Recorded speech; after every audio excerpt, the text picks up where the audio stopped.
Hey, Pardon My Take listeners, you can find every episode on Apple Podcasts and Spotify. Prime members can listen ad-free on Amazon Music. On today's Pardon My Take, we have a twofer for the people. We have Pete Prisco, our good friend, NFL writer, Florida resident, Tebow film watcher, blocker on Twitter, Tebow hater. So we're going to break down. He covered Tim Tebow in his college days. He's obviously a Jacksonville native or resident, so he is going to cover Tebow now. So we have him on to talk about Tim Tebow. We have the inventor of Slamball. A little bit of different interview, kind of cool. Slamball is going to be back. We're trying to ride that wave.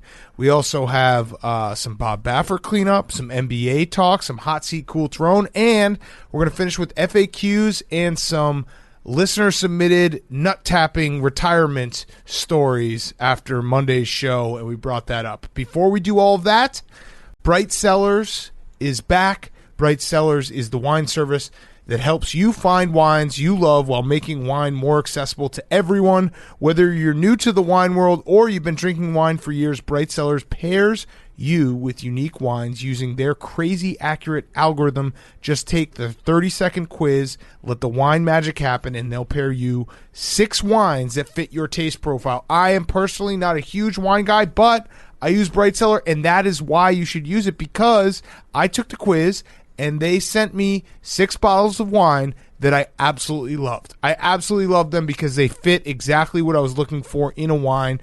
Bright Cellars sources their wines from all over the world: France, Portugal, Australia, South Africa, California, and many more. And the best part is that you do not, if you don't like the bottle of wine, Bright Cellars will work with you to include a replacement bottle in your next order. They want to make sure you're happy, and that is what Bright Cellars does. It's the wine subscription service that helps you find wines you love without the normal intimidation and wine pretentiousness you're used to. You don't have to be a sommelier. You can just be a regular person who likes to drink wine. Some sheesh. So do it right now. Take that 30-second quiz. And for all AWLs, we're giving you 50% off your first 6 bottles from Bright Cellars. Head to brightcellars.com/take. That's Bright Cellars, brightcellars.com/take to receive 50% off your first 6-bottle order. Grab your passport, a wine glass, and come explore the world of wine with Bright Cellars. Okay, let's go.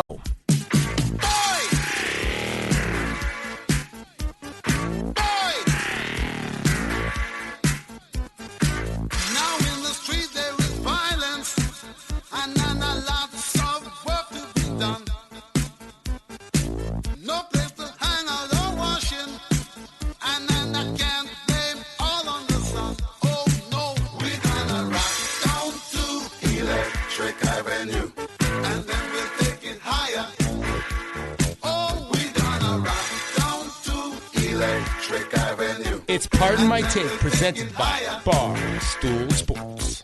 Welcome to Pardon My Take, presented by brightcellars.com. Use brightcellars.com/take. Put in that code. You get 50% off your first 6 wine bottles. Got to check out their 30-second quiz that will get you matched perfectly with the wine you will love. brightcellars.com/take. Today is Wednesday, May 12th, and Bob Baffert has finally admitted that he was set up by his veterinarian. Well, yeah, so he admitted that there was steroids in the medication that was given to the horse, but he didn't intentionally know that. He actually pulled, it's very funny, he pulled the old excuse that you hear in the NFL all the time, like, I took a supplement at the advice of one of my trainers, Correct. Not realizing what was in it. I should have done better work in figuring out exactly what the molecular compound was that I was putting in my system, but it was prescribed to me. I did not know that I was doing that. The guy at GNC gave me the protein shake. I had no idea that it could have steroids in it. Mm-hmm. That's pretty much what he said. This was, by the way, on Monday. We obviously don't do a show on Monday night, but Bob Baffert went back to the excuse bingo card, and I know that there's going to be a lot of people who hate Bob Baffert.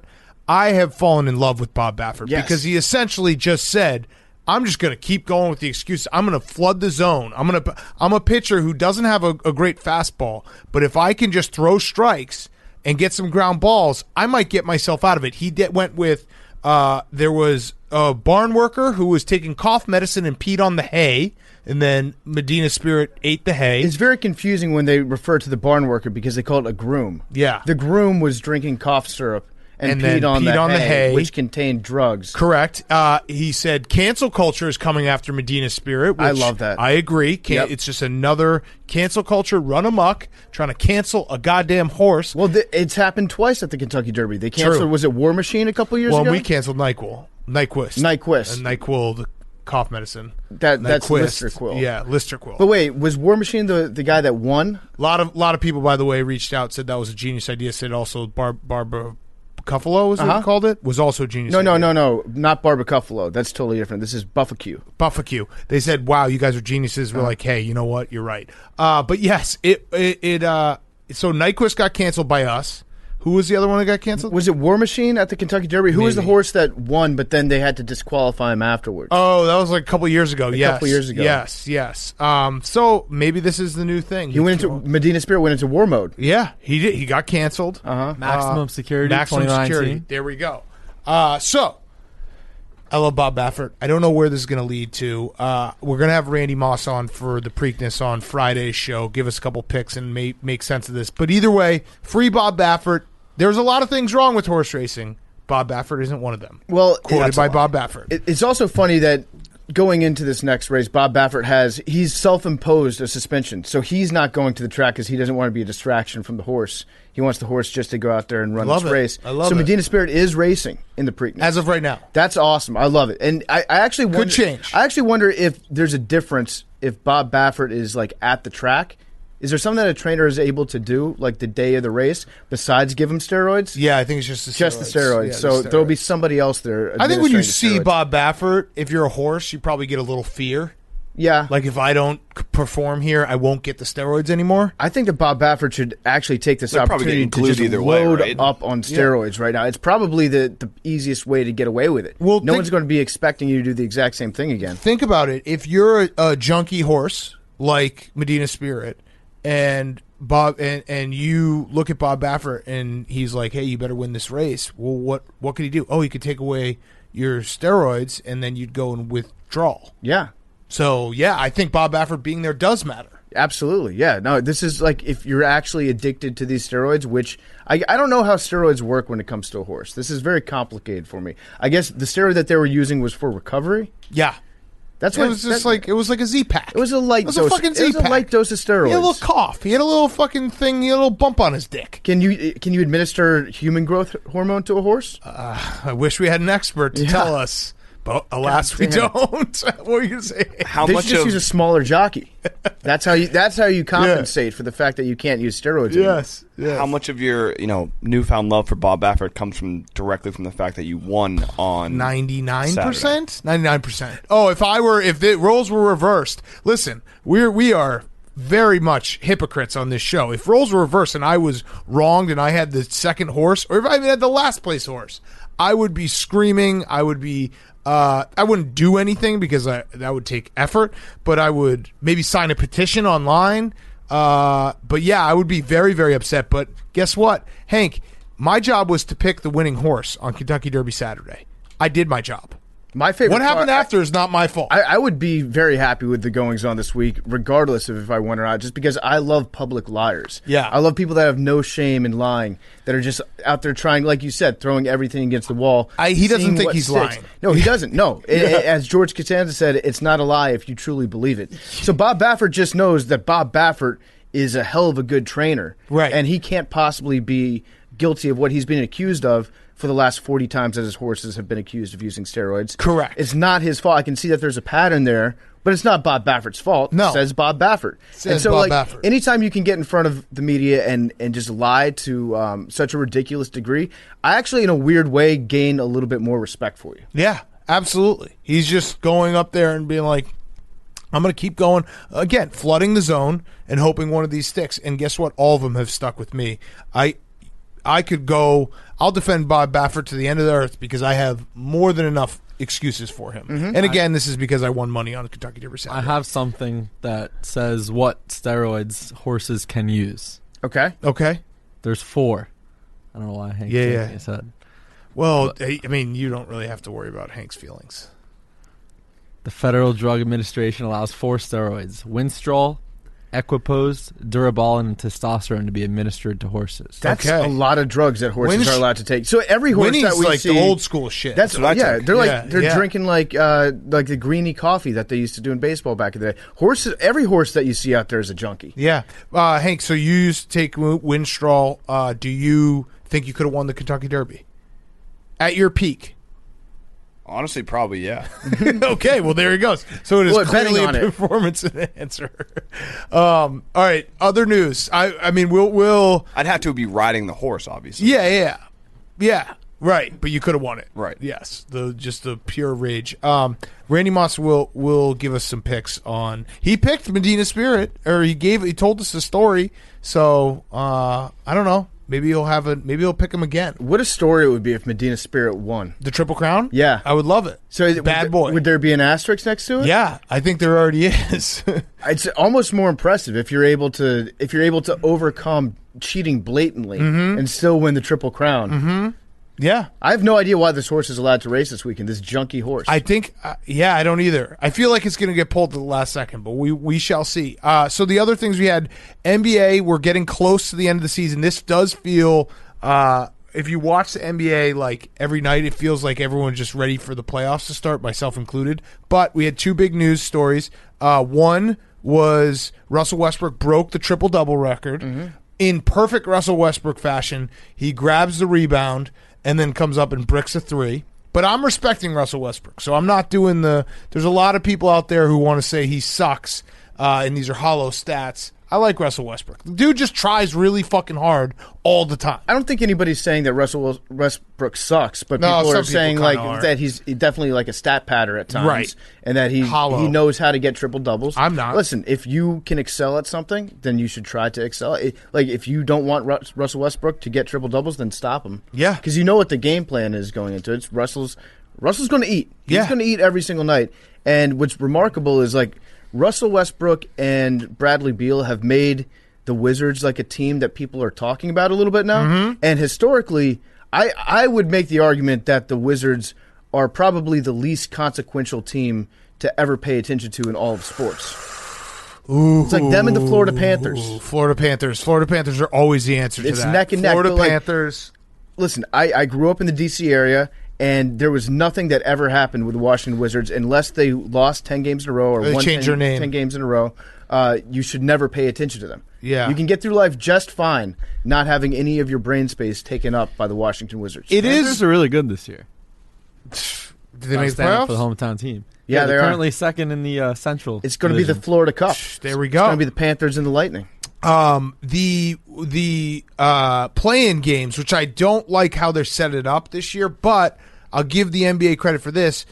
We are talking about these like 7, 8, 9, 10 teams more than we would be in a regular season. You know what I mean? Like there's definitely some. I mean, the Pacers, they hate their coach. It's weird what's going on. Like the Bulls are fighting for it. The Wizards are kind of fun to watch. Then you have the Warriors and like the Lakers might match up. So the idea that this gets more teams involved and gets us talking about more teams, I get it. I still think it's stupid that you could finish with the 7th seed and not make the playoffs. That part is very dumb to me. Yeah, but on the other hand, I love chaos. Yeah, but if you're a 7 seed, you're probably not going to win the championship. But there's definitely, I don't know. Like, imagine the Lakers. I know, obviously, I'm hurting my own argument because I'm basically LeBroning myself. Because if the Lakers get bounced as the 7th seed and don't even make the playoffs, and be like, that's awesome, that's the coolest thing ever, that definitely counts. But I'd be fucking pissed if my team was the 7th seed and got bounced from the entire playoffs by a bad team. Yes, by a bad team. You're just in a kind of a fluke 1-2 game run there. Yeah, I think maybe whichever team loses in the playing game, they should play against the other loser in the other conference, and then they get to come back and play. Maybe You've confused me. I'm trying to figure out a way to have a playing game for another playing game. Because I like double playing. I like to when it comes to the NBA and the playoffs, it's like there are 4 teams that could probably realistically have a chance at winning. So just let the other guys just fuck around for a while. Let them get their exercise, big cat. Obesity is a problem in America. A series of play-in games until you just get to the 1 seed. Why don't you? Here's what they should do: the entire season should be teams playing each other. And then based on who ends up with the best records in all those play-in games, then you get seeded 1 through 8 going into the playoffs. That would never work. Probably not. Never work. And then the other story, Hank, Jaylen Brown out for the season. Did you see this coming? Was he? He's been out for the last few games, but they didn't. It didn't seem like he was going to be out for. It happened at the end of a game too, like a meaningless. It was like. Was it the one when he ran into Jason Tatum? Yeah. Well, that was. We were watching it live. He went out after that, and then he hasn't really come back. I honestly think that this is a good excuse for you. Yes. Though. Like, you can now say, well, that didn't, like... They weren't going to make any. They were going to make any noise in the playoffs anyway. Now, if your team is underwhelming, admit that. Yeah, right. If your team is underwhelming all season, which I would, that was the Celtics, right? They're underwhelming all season. To lose a key player right before the playoffs, you can basically sell yourself next year, being like, well, we don't know. We don't know what happened. We got all our guys back going. Like we weren't healthy in the playoffs last year. We're missing key contributors, and then boom. Immediate excuse. This is Big Cat's right. This is a perfect confluence of events for you right now because you don't have to face the harsh reality that the bubble Celtics were a fluke. I still like there's hope that if we got matched up between the Knicks or no, but Sixers, that was stupid. I'm saying, yeah. No, I still think. Oh, you still think that? Because then it's a win-win. No one expects us to win, and if you upset them, it'll be great. If the Celtics you're right. If the Celtics beat the Sixers. No one's gonna knock the Celtics if they lose that matchup because they don't have Jaylen Brown. But if they do, it's like when they went to the Eastern Conference Finals against the Cavs. Right. Which was the year Kyrie was out and Jason Tatum came out of his shell and had a great year, or the Isaiah Thomas year too. But if you played the Knicks, even if people expected the Knicks to win, if you lose that playoff series against the Knicks, it's still the Knicks are back because of the Boston Celtics.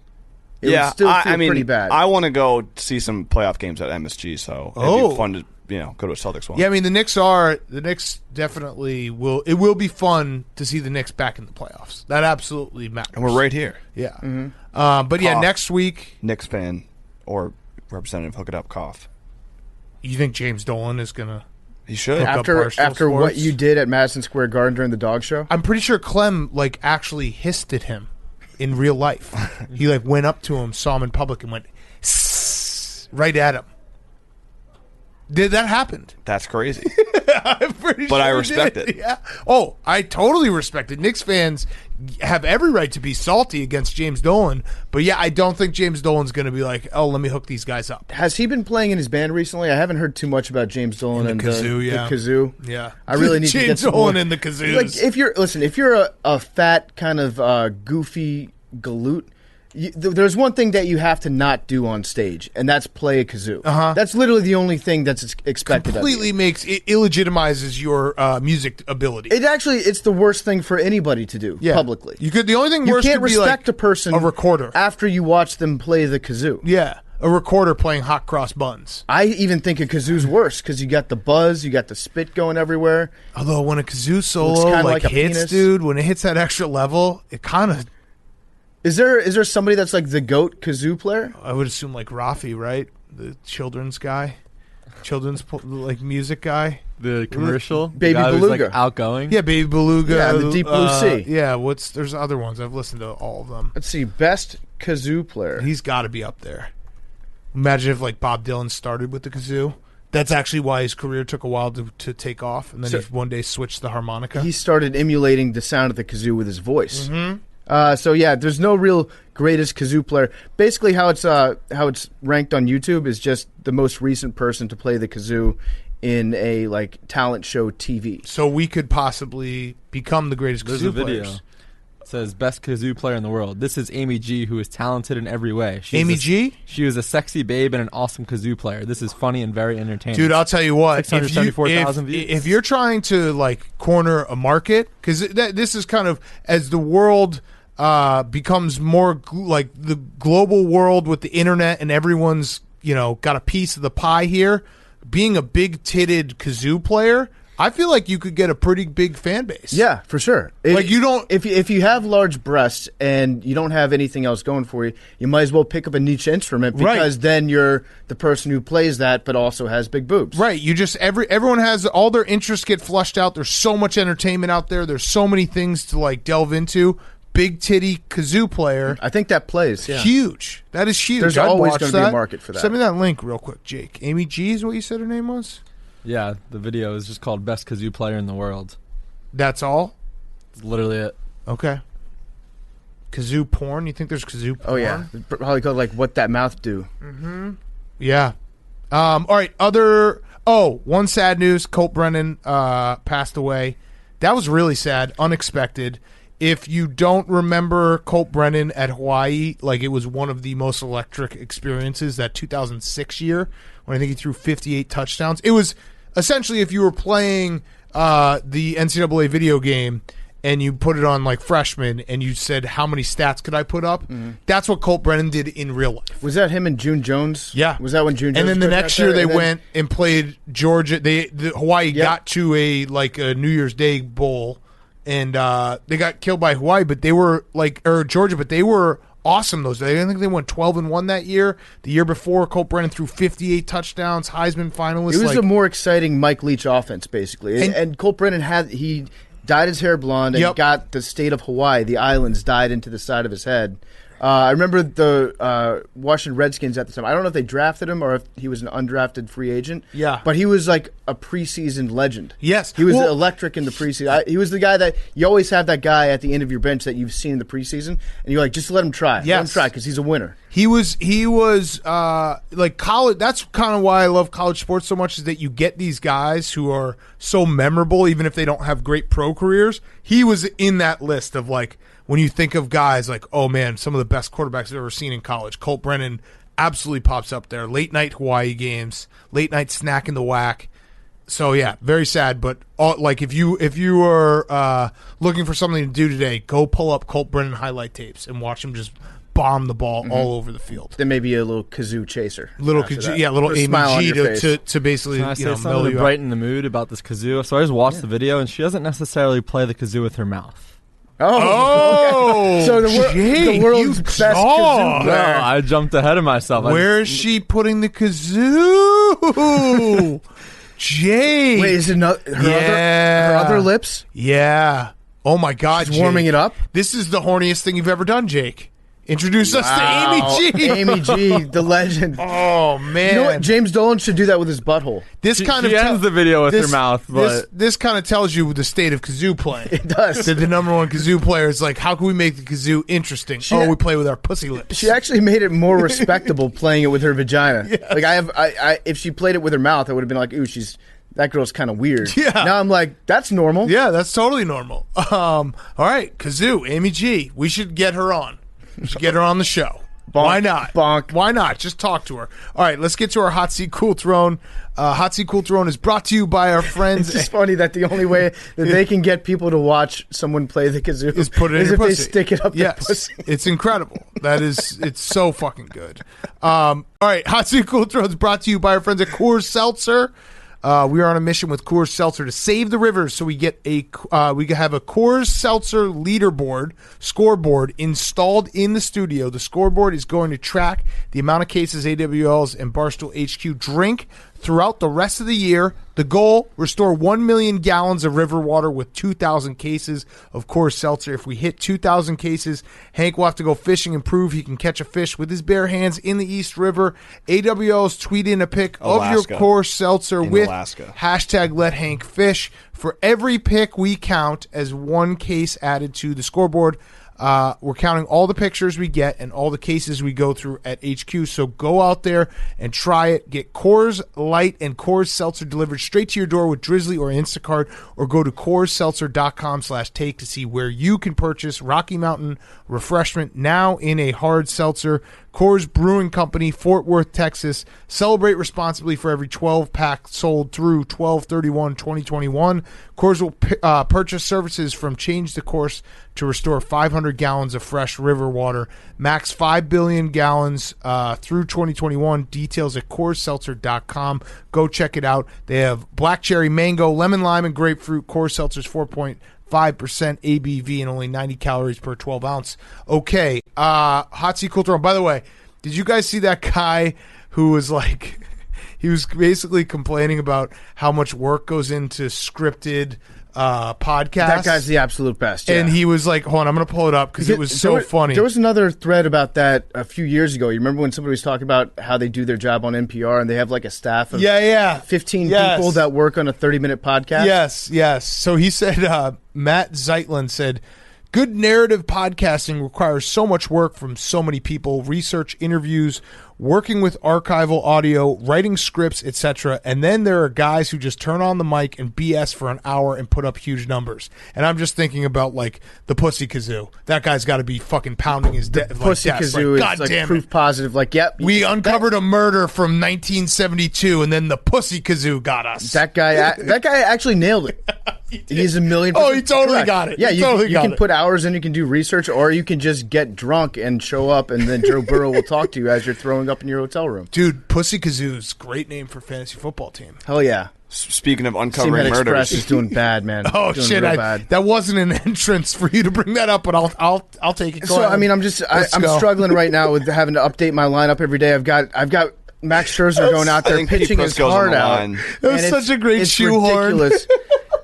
I got some guys that are putting up absolute stud numbers right now, but other guys that they can't even get out of bed for me. Damn. It's like, help me out one time. Brutal. I drafted well. I got a good grade. Did you though? I got a good grade on those grades on are the bullshit. Draft. Well, when it says that I did a good job, I believe it. Yeah, that's actually true. When it says it's an F, it's like, well, these fucking nerds don't know. They've never played the game. Yeah. You mentioned podcasts about uncovering murders. Go listen to The Case. Yes. By our coworker, Fantastic. Kirk Minahan. I saw you tweeting about that. Great It podcast, actually is better guy. Really good. And it is true. Like they put in so much work, and then we do Pussy Kazoos. Right. It has become not just one case. There are multiple cases now. Correct. It's crazy. It's got tentacles. Yes. Go check it out. The Case. Download it. I think it's, what are we, episode 5?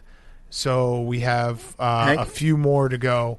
But yes, I'm actually about to binge it. I listened to the first episode twice, and then my stupid fucking brain has been completely ruined by streaming services. That if I like the Mayor of Easttown, right? Have you watched that show yet? No, I haven't with Kate Winslet.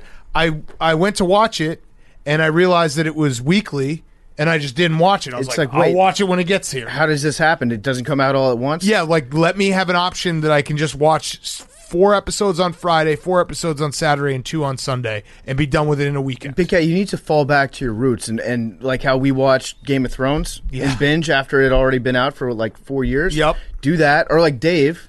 Yep. Which, by the way, I know you finished it. I finished it. I started it. I'm like 4 episodes in.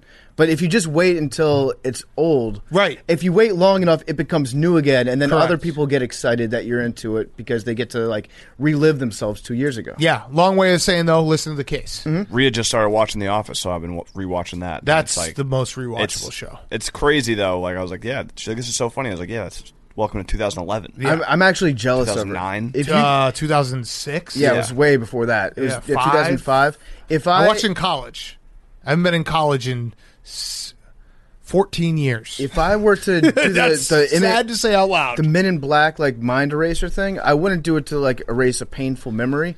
I would probably just erase my 5 favorite television shows so I could go back and watch them again. I'm very jealous that Rhea's doing that. Yeah, if I could watch The Sopranos again, no spoilers, would be incredible. That wasn't even a shot at you, Hank, because I know you need to win this week, but I really would love to watch it again. No spoilers. So the priest is like very much a thing with Carmela, and she kind of falls in love with him. I don't think they ever do anything, but like emotionally, she definitely cheats on Tony. He's creepy.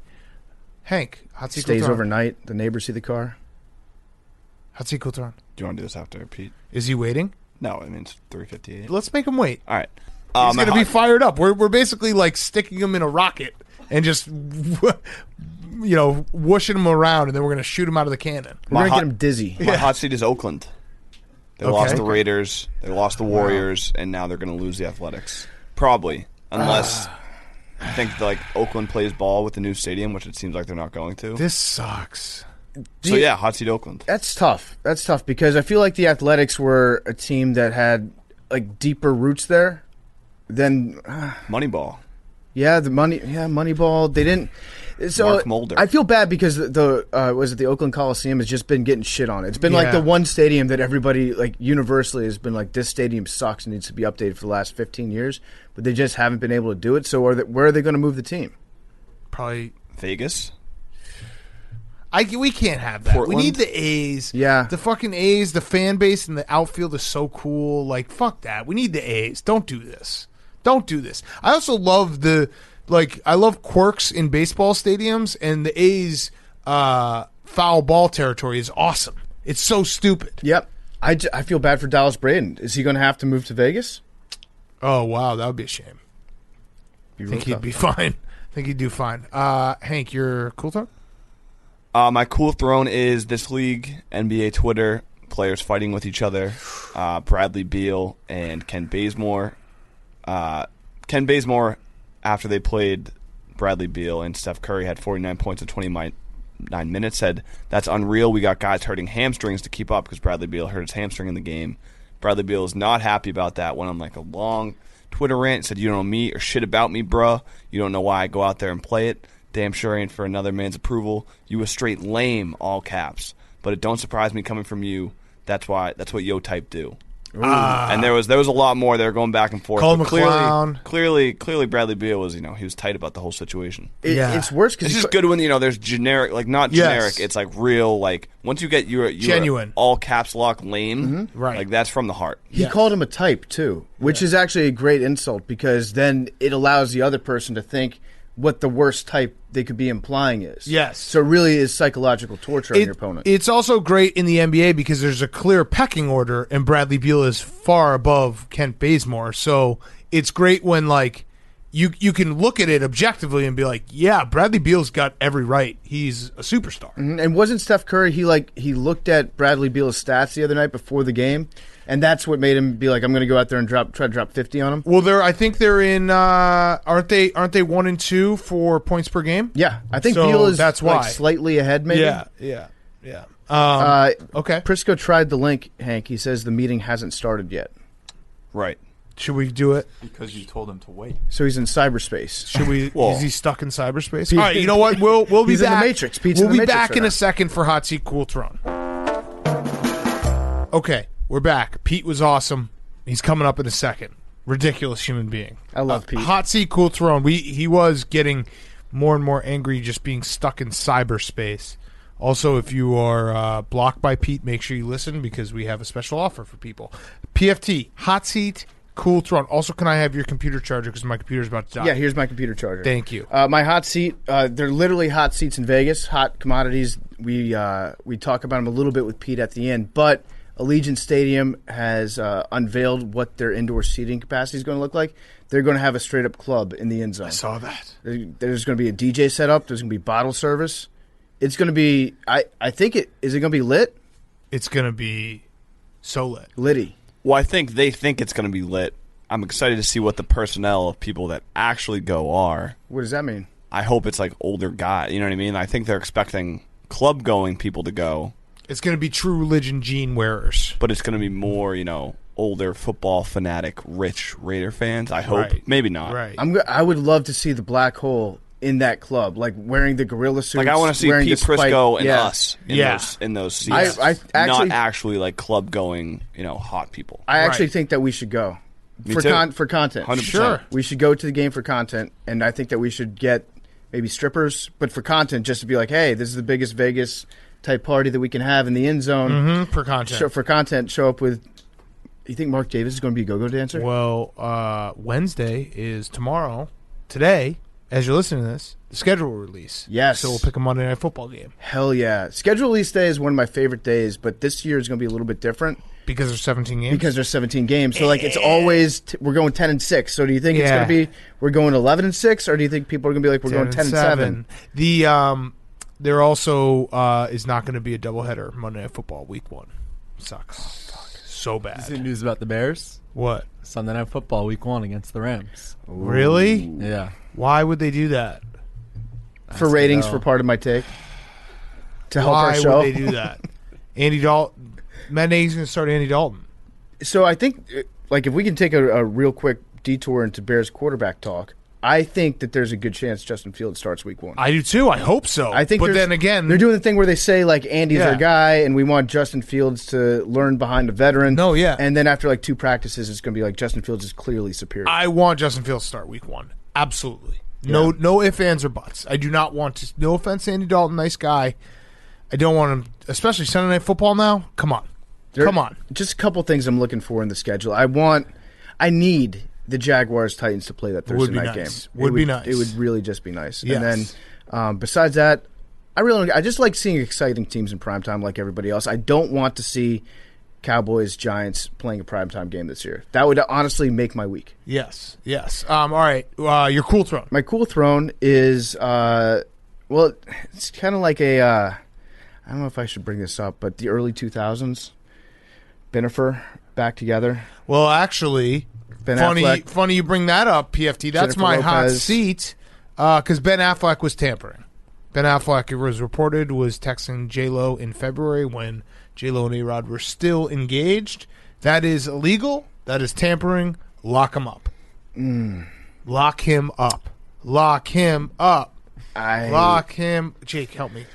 Lock him up. Fuck, Jake just out with me, too. Have you seen Jiggly? It's wonderful. It's pronounced Geely. It's wonderful. I actually don't know. It's how a great it's movie. pronounced. I hope they do a sequel. Tampering. You can't do that. Bro code. Guy code. Come on. Yeah, but Ben Affleck's the Guy ultimate code. Boston guy. Go fuck Naveen or whatever. The chick who blew him up. I know one thing. That was for such certain, an awesome video. and that's that A-Rod would never, ever cheat. Well, I was going to say text somebody Or who's in a cheat. relationship first Or and cheat. foremost, or cheat. So These Boston, New York, the Tampering. waters run deep. Tampering. I'm sad. All right. That was my hot seat. That was your cool throne. well, just the early 2000s in general, because we also got Chris Berman back on ESPN. Happy birthday yesterday. Yep, happy birthday. Well, it was his birthday Yep. when they announced the contract. I think so, yeah. Good job, Chris. Yeah, great job. Kenny Mayne's gone, though. That Right. sucks. Yeah. We'll hire him. My cool throne is Prego pasta sauce, because that video that went viral of that chick just dumping all of the pasta sauce and spaghetti and meatballs on the countertop. I think that's what she does. that though. chick I know, knows what it's she's doing. so funny. She did it with nachos. Yeah. When Yeah. she made like the ice cream cone out And of people nachos. get so mad about it every time. People just So mad. People love to get mad about food online. It's their favorite activity to do. Also, that's like the suburban, like mom version of a cocaine party, right? Just a lot of spaghetti sauce. Yeah, just on the countertop. Yeah, I would say like white wine. Yeah. She had done they should have had like a ice luge for white wine set up next to it. That would be Hilarious mom. video, and Mom also goals. just very funny. Like those are the videos that just tells you, are people just taking everything online way too seriously? Like that was just a fucking ridiculous troll video. The answer is yes. They Yes, are. they all the are. time. They're getting very upset. A lot of people think I actually drink mayonnaise eggnog. You do. Well, that's beside the point. I did it. I put it up there as a troll, which I also happen to enjoy. Right. But it was just a troll. Right. It was just a joke. It's Yeah. a prank. Learn a prank, folks. Jake, the alpha in the room. How's it going? Any update? Can I get you anything? We've got $51 in the quest to get Hank a new butt. That's it? Yeah, $51. I don't think people know how to use the Twitter tips thing. And I Googled how much it would cost to get butt implants. Yeah. It's about $5,000. Okay. So we're not really there, but Yeah. We can go cheek by cheek though. it's true. get So $2,500. Top of the left left cheek. one first. Yeah. Hank, there was a rumor that you made up a doctor's appointment yesterday. As soon as Jake showed up, you just left the office. No, I mean, I said on Sunday I was feeling under the weather. So he walked in, and you just got up from your desk and walked out. No, I mean, listen, the people are, really, really reaching for conclusions. I said I'm on the record saying I was feeling under the weather. I went and got my 3rd vaccine shot yesterday. Just wanted to make sure. Yeah, top you off. So yeah, sorry for for the being road. safe. So go Sorry for being make sure safe. you watch Stool streams Thursday. on Thursday. The Jake doing his great job as announcer went to interview Dave, and Dave made Tommy stand as security guard in case Jake got aggressive with him. It's smart. It is very smart. Jake, it's like that tiger that was on the loose in Houston. That's basically what we have prowling the office here with Jake. I'm scared. The people asked for shirts. I think they're coming. So Has we'll to see. be. I'm the best one here. That's We'll what the see. shirt going to say? No. What's it going to say? Best in the office. I'm the best one here. Should be it. I'm not gonna. I know it. I'm not gonna make any suggestions. No, do it, Hank. No, do it's it. all right. Do it. No. Do it. What should it be, Hank? No, you guys are The smart step over? guys. Should You'll it be figure the it out. step over? No, it's copyright. Hank getting stepped over? Copyrighted. Yeah. What's your that's right. suggestion? Don't you worry about it, Jake. Oh! All right, Jake, what's your hot seat cool to run? Hot seat is flopping. In college hoops, they are going to now assess the technical if you are caught flopping instead of a warning. That's gonna be fun to decipher. Yeah, that sounds like a hornet's nest, honestly. And plus, I don't have any faith in it actually being upheld because college refs love to call charges. It's their favorite That's thing to do. the recommended from the NCAA Rules Committee. So it's not official, but it's leaning that way. That could get ugly. What does that mean for the zone? Is that good or bad for the zone? What does that mean know. for Brad Davison's 7th year? Good point. That's really what I'm thinking about. Okay. Then cool thrown is J. Cole. He is playing in the Rwandan Club Basketball Africa League. Ooh. So Okay. taking his talents to Africa. Maybe we can get him in Slamball, Yeah. which is that'd coming be up. sick. Or Yeah. if he was coming up. Yeah. So we'll Remember see. when didn't Master P almost make the Raptors? I feel like he tried out, right? Did he almost make it? I think if you can just get one picture of you in the jersey, Yeah. like in the practice, you basically made the team. Nelly had it right. Nelly would just show up to all the Rock and Jocks on MTV and just dominate, no matter what sport it was. It's like Nelly was always the king of all the celebrities out there. Maybe that was. I mean, we're going to talk about Tebow right now with Pete Prisco, but maybe that's just all he wanted to do: get another jersey on, have everyone be like, "Oh yeah, he was on that team." That's actually genius. All right, let's get to Pete Prisco. We're going to do Pete Prisco. Then we have the creator of Slamball. Awesome interview with him. Before we get to Pete Prisco, quick word. You know I love coffee. Black Rifle Coffee Company is a veteran-owned coffee company serving premium coffee to people around America. So go check it out. Black Rifle Coffee. I love coffee. You have to start your day with coffee. No better way to start your day than with Black Rifle Coffee. They have donated more than 6 million cups of coffee to deployed soldiers. So go and their buy a bag, give a bag initiatives. They import high-quality coffee beans from all over the world and roast 5 days a week at their facilities in Manchester, Tennessee, Salt Lake City, Utah. The team at Black Rifle Coffee is continually researching and experimenting with new roasting methods and coffee origins. The best way to enjoy Black Rifle Coffee is by joining the coffee club. You pick your perfect roast, how much and when you want delivered to your door, and they take care of the rest. It's free to sign up, and you get free shipping, discounts on partner brands, and early access to new products and club-exclusive products. So go check them out at blackriflecoffee.com/take. Use code TAKE today and get the freshest coffee in America shipped to you. That is blackriflecoffee.com/take, blackriflecoffee.com/take. Do it right now and get yourself going with some Black Rifle Coffee. Okay, here he is, Pete Prisco. Okay, we now welcome on our good friend.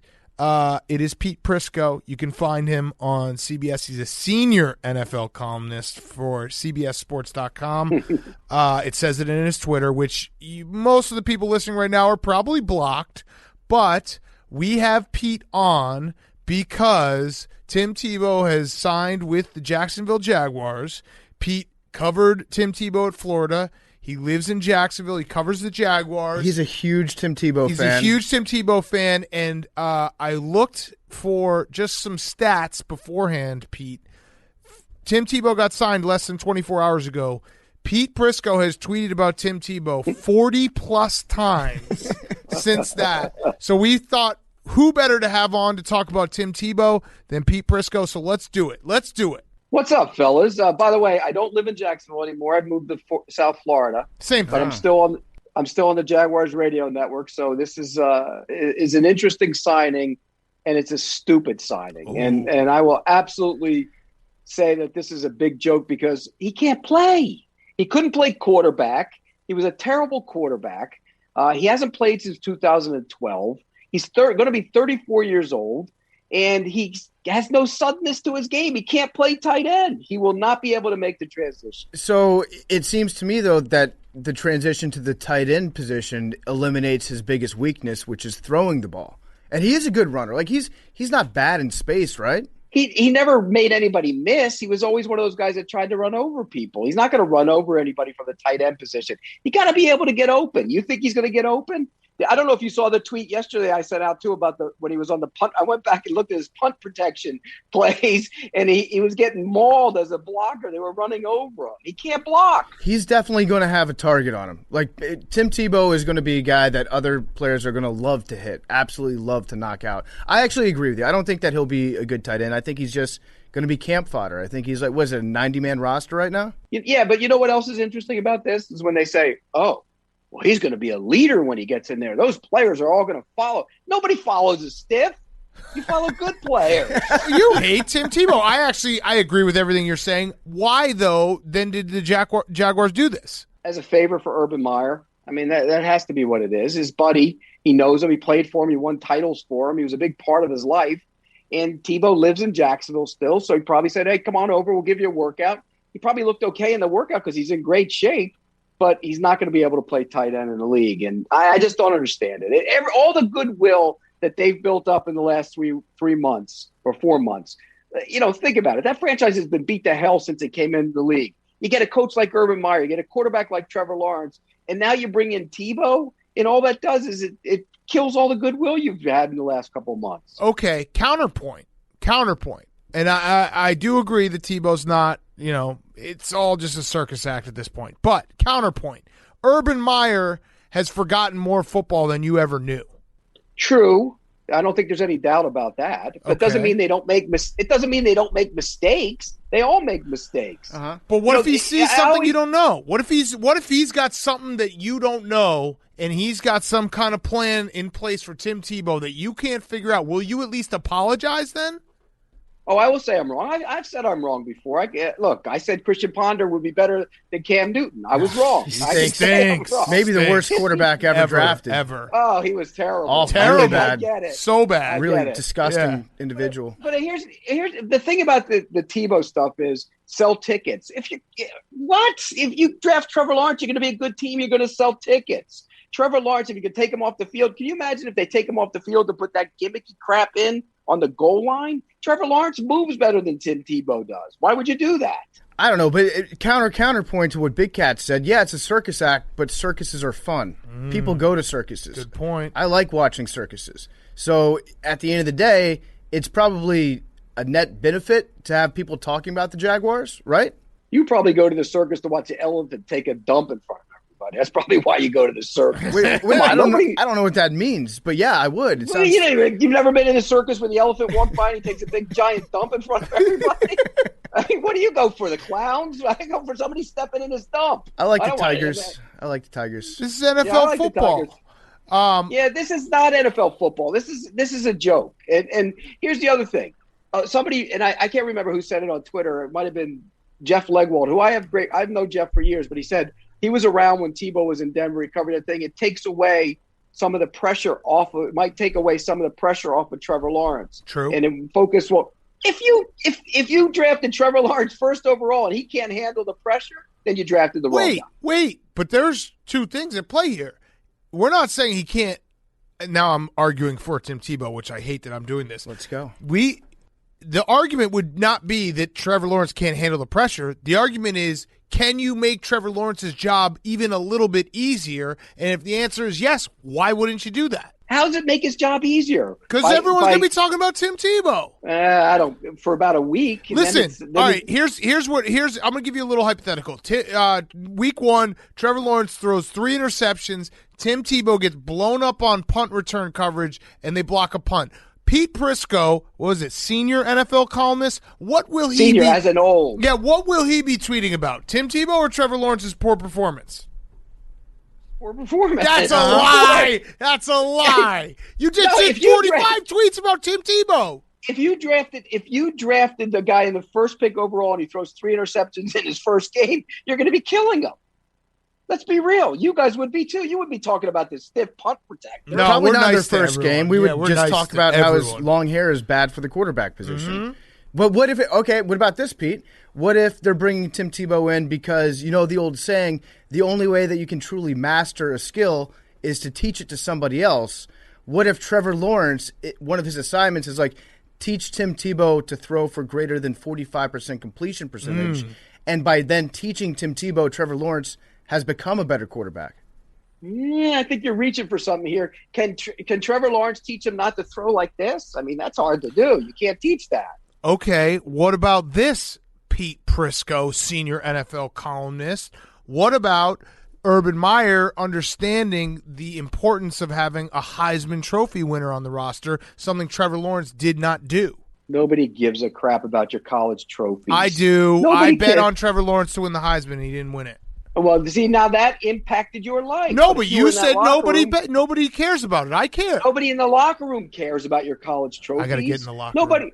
Nobody who's playing with him cares about his college trophies. Nobody does. And they don't care about your religion. They don't care about anything else. Just line up and play and show to me that you could be a productive player and help me win games. Period. End of story. So is there any chance Tim Tebow makes a roster? 0% chance?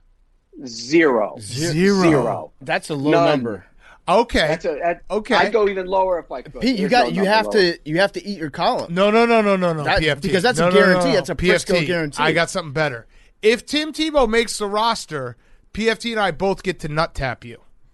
No, I'm not letting anybody do that. Why? Because you keel over and you can't breathe. I saw you in the video the other day. What do you do? What are you two doing to each other? That was a long time ago. That was Pete makes the claim 3 years ago. So our mutual friend Will Brinson tipped me off to this. Pete makes the claim that he never has been nut tapped or nut tapped anyone, which leads me to believe you have no friends. No, I have friends. We just didn't nut tap each other.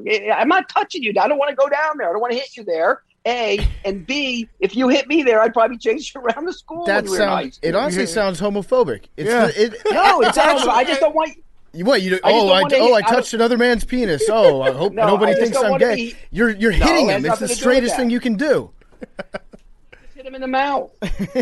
Okay, right. So wait, Pete. I think it's because you actually would be great at nut tapping, though. You realize that? Like, you're so short that no one would be able to hit your balls. They might be able to. They what, with their foot? Yeah, down low. They kick at my ankle and you get them. All right, Pete, what about this? It is funny how like people do treat Tim Tebow like he's America's little special boy and that he can do anything. Like if Tim Tebow wants to play baseball, he can play baseball. If you want to be president, Tim, sure, you're America's special little dude. You can do whatever you set your mind to. What about the fact that it's a testament to that you can do anything that you want in terms of your goals as long as you have like a hard work ethic, a clean conscience, and a shitload of dirt on Urban Meyer for all the stuff that he swept under the rug when he was a head coach at Florida. Now you're talking. Now I think you might be on to something. That's the reason, right? Yeah. He's got all the details and all the dirt on everything that went on there. Maybe that could be. You never know. But you know what? Tebow's not the kind of guy that's going to let that out anyways. He you know who he is. It was in the locker room. I'm not telling anybody. He's not telling anybody that. I don't look. You can't. Your dreams are great. You thought you could play baseball. You couldn't hit. You thought you could play quarterback. You couldn't throw. Now you think you're going to play tight end and you have no suddenness. Just get on with your life. You're you're on TV. You do good things in the community. You do stuff. You used to go on missions to the Philippines and do circumcisions back in the day. That's basically the same thing as a nut tap. Yeah, only now those kids are now about 19. They're about 19 and they're waking up going, "Oh my gosh, what happened to me?" Yeah, I wish he was an NFL player. I hope his accuracy was better at that than it was at throwing it. So I agree with everything you're saying. I think it's just a joke. I also think Tim Tebow, like, there's a little element of he loves the spotlight and he loves just, like, being in the conversation when it's not realistic. It's not realistic he was going to make MLB. It's not realistic he's going to make the Jaguars. I get it. It is, like, there is a circus aspect, but maybe just don't get so upset. Like, you had 45 tweets.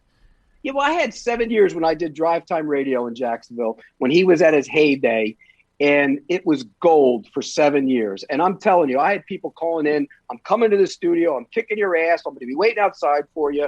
And his father called me off air a couple of times because I mocked being homeschooled and being daddy on the practice field and everything else. So I had believe me, I had 7 years of that. And it was amazing to watch. And then one day I went to a golf tournament and Mark Brunell put me in the golf cart with his dad for 18 holes. No. Oh my gosh. Yeah. It was Timmy this, Timmy that, Timmy this, Timmy that, Timmy this. And yes. And he said it was draft week. And he said, where do you think he's going to get drafted? I go, I don't know. Second round. He goes, where do you think he should get drafted? I go, 6th or 7th. I told him. But let's just at least say this. Tim Tebow is one of the greatest college football players of all time. No question. Okay. No doubt. Okay. Nobody can take that away from him. Yeah. Just like you guys, you remember Danny Werfel. Remember how great he was as a college quarterback? Yes. He couldn't play in the league. Yeah. He could not play in the league. Yeah. Go ahead. I was just going to say, when it comes to Tebow in Jacksonville, when you were there, there's a bunch of pictures from that one rally that they had outside the stadium where it was Tebow to the Jaguars, why not? I think that's what the name of the entire movement was because the Jags were so bad at the time. This is pre-Blake Bortles, by the way, so before the golden era. And they were just like, why not? What's the worst thing that can happen? There was a plane that flew overhead with a banner saying, please sign Tim Tebow. You were out there with the Tebow lovers, and you were wearing the jorts. That's where those pictures came from. They weren't jorts. They were. They're the jorts that you can fit an iPad into with the giant pockets on them. They had a pocket, but I told you before those were not jorts. I've never worn jorts, ever. I promise you. They were not jorts. There's photographic evidence. What were they? They were like fishing shorts is exactly what they were. And were you fishing? No, I was walking into the building. Did you get a chance? Have you ever met Tim Tebow? Briefly. How'd that go? But hello, niceties. I mean, look, I'm nice. I'm not going to be mean to him. He's not going to be mean to me. You're not nice. All right, wait. I am nice. I know you're not. That's why we love you. Let's talk about – I want to talk about two other things in the league real quick. Aaron Rodgers. Is he going to be on the Green Bay Packers week 1? He will be. They're dug in, and they should be dug in. Why would you trade him? Why? Because he doesn't want to be there? Look, I love Aaron Rodgers. I think he's a great player. He had a wonderful season. But you signed a contract, yes, you want more money. If they offer you to make you the highest paid player in the league, which I think they're willing to do, at least the high, in terms of the structure of the contract, then why not sign it and go play? What's your end game? Where do you want to go? What's the best case scenario for you? He's not going to the 49ers now. He's not going to the Rams or the Chargers. So where's he going? The Raiders? Is that a better situation for him? No, it's not. The Broncos? Maybe, but do you want to be in Denver? I just don't think he's thinking this out. Why? Because they cut Jake Kumaro? A quarterback shouldn't have any input into who's being cut and who's not being cut. They're his buddies. When you cut your buddies, look, they go. Guys are going to go. He should not have the input on that. He will play for the Packers. Why do you think that he doesn't want to be in Denver, even though he says that he does? No, I don't think that he doesn't want to be in Denver. I'm just saying, is that a much better situation than Green Bay? No, probably not. I think he's just in the mindset of he would rather be somewhere else than where he is right now. So it's like the lesser of two evils, or the devil you don't know. Why? So, okay, everybody's in agreement that Jordan Love was a terrible pick. Terrible pick. If Aaron Rodgers plays at an MVP level for the next 3 years, and he told me once he wants to play till he's 40, if he does that, then Jordan Love was a terrible pick, and we all thought it was. But cast that aside. What else don't you like? You played an entire season there. You won an MVP. You're within a whisker going to the Super Bowl. What is bothering you? Speak up. Tell us what. Is it the GM? Nobody has to get along with the GM. Guys don't really talk to the general manager much when you're walking through the hallways. Hey, how you doing? You don't have to interact with him. You have to get along with your coaches. And so what's his end game? I don't get it. Why is he angry at the organization? For the Love pick, I get it. For other stuff, you play the whole year after the Love pick. Mm-hmm. Okay. And what about your relationship with Mike Florio right now? Because Florio thought that it was totally Bush League of Aaron Rodgers to be going after the GM's job. He said that was like the one line that you don't cross in the league. I'd never heard that before, but I'm curious to know if you agree with your best friend Mike or not. Look, Mike's right on that one. I don't think these guys should be – quarterbacks should not be making decisions as it relates to personnel and who should be hired. I said that all along with Deshaun Watson. I said Deshaun Watson signed a contract in October with the same team he's complaining about, and then he wanted out. Well, you can't have it both ways. What do you want? What is your end game? You don't trade franchise quarterbacks. I don't care how unhappy they are. The one guy who has a legitimate gripe and beef is Russell Wilson, in large part because of the way they play. He should be throwing the ball all over the place. They want to run the ball. So he can complain about that, but he shouldn't be complaining about who's making the decisions and what the decisions are being made. Okay, next question that I had for you, the draft. Who had, of the 5 quarterbacks taken in the first round, who do you think has the best fit, and what was the pick that you liked the most? Of the quarterbacks, I like the Bears getting Fields. I think that was a setup. Thank God. Okay, I love Justin Fields. Mm-hmm. Lawrence is the clear one. Justin Fields, in my mind, is the 2. And all the lead up to the draft, picking apart, I didn't get it. He's accurate. He's smart. He's tough. He's athletic. He's big. He will be a darn good quarterback. The Bears haven't had one since Sid Luckman. They finally have one. And we should just throw this out there. It has nothing to do with the fact that you just complimented the Bears and Justin Fields, but you do watch the tape, correct? All of them, every one of them. Mm-hmm. And I knew that about you. I like Lawrence 1, him 2, Wilson 3, and then probably Mac Jones. And I think Trey Lance is a project, and people will kill me for that. I would have taken him in the first round. I would not have given up 2 first-round picks to go up and take him. He's raw. He needs a lot of seasoning. He's got a weird mechanics. There's a chance he can be good, but it's going to take a little time. What about Zach Wilson? Because it was kind of weird. We didn't really talk about it that much leading up to the draft, but in the last 6 months, it just became an accepted fact that Zach Wilson was going to go to the Jets. And we saw some of the stuff at his pro day where he made that one throw across his body, like 70 yards down the field. But as a guy that watches the film, what did you see from him that would either justify him going that high, or do you think they reached on him? No, I don't think they reached on him. Again, I would have taken Fields, but he's a gunslinger. If you want a gunslinger, a guy's going to rip it, take chances, and throw it into tight windows, take him. My concern with him is he's little. He look, and I'm not talking about a height. I'm talking about his body, his frame, and he's been injured a couple times already. That's always a concern. So that's my biggest concern with him. But if you want to see a guy rip it and throw it into tight windows, I get it. He also didn't play great competition. And remember when Josh Allen came out, that was the knock on Josh Allen. He didn't play against great competition. He's dispelled that notion, and I think he was the best quarterback in that class. I said it all along. I still believe that. But Zach Wilson has to do some proving to make people believe that. What about the fact that he wasn't a captain at BYU? Does that concern you? No, I think, you know what? You guys played sports. You've been around sports. The rah-rah captain guy, why do you want to be that guy anyway? It's kind of weird, though. Who's that guy? Tebow. Tim Tebow. It sounds like you really have a type, and it's not the guy that is the traditional leader. You don't like leaders. You like a team that's just a bunch of followers, Pete. No, I like a team that's a bunch of self-starters. Do it yourself. You don't need somebody in your ear telling you what to do. Go do it. You know you got to knock the snot out of the guy across from you. Go knock the snot out of him. I don't need the guy next to me telling me what to do, nor would you guys. I wouldn't think. Knowing you guys the way I know you, I don't think you're like that. No, we're not. Unless one of you might be a follower. Who's the follower? No, we're not. We're both self-starters. Hank follows Jake. Yeah, Jake, yeah. Mostly. But seriously, does that not – it is kind of weird for a quarterback who's that good, who's going to get drafted number 2 overall, the face of your program at the time at BYU, to not be elected a captain by his teammates. That's kind of strange. Yeah, but you got to remember, though, leading into that season, it wasn't exactly seen as a top quarterback either. There was some talk that he was just a guy, and maybe they didn't think he was a guy that was worth being nominated for captain. Look, Coughlin back in the day, and guys I know, they used to draft guys based on being captains. I never believed that. I just don't buy into that. Wait, so can you become a guy overnight then?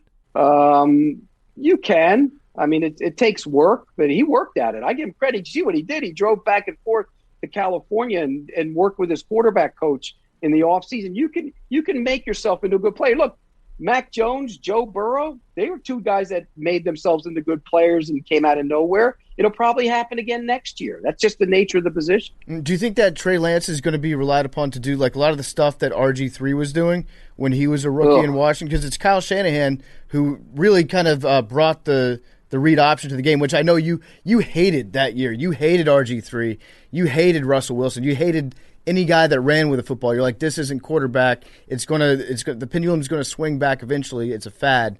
But I feel like Kyle Shanahan's going to bring back the read option big time with Trey Lance. I don't think he's going to bring back the read option. He'll put more runs into it. What he's going to bring back is the ability of the quarterback to run and help create space, which is what the game has become. Look, I was one of the first guys. You know me. I criticized that read option garbage. I hated it. But the way these guys move around now and run with the spread offenses, that's fine. I get it. I understand that. Everybody throws on the move. The only guy who doesn't is Brady. The guys that don't move are few and far between anymore because you have to move because the defenses are so fast and so athletic. All right, last question. What's the block total up to on your Twitter now? I had a lot yesterday. Yeah. Can you look? Oh, man, can you look it up? Can you look it up? I don't think you can. Yeah, it tells you how many accounts you have blocked. Yeah. Go on your phone. You want to do an over/under? Yeah. All right. Okay. I'm gonna say. Right. I think you've got 540 people blocked. Oh, I Twitter. think he's got 2,000. Okay. Where do you find the block? All right. Let's see. Pull up your phone. I think it's under privacy. I'm checking mine right now. Profile, maybe? Privacy. Oh, there it is. What'd you say the over/under? I said 2,000. PFT said 500. 540. You're both taking the under. 2,361. Oh my God. That's amazing. You weren't even close, BFT. You weren't even close. Yeah. I don't know. I don't know what got into me, Pete, but like one thing that I really enjoy about you is you tell people when you're blocking them. Maybe not every time, but frequently you'll be like, "See ya."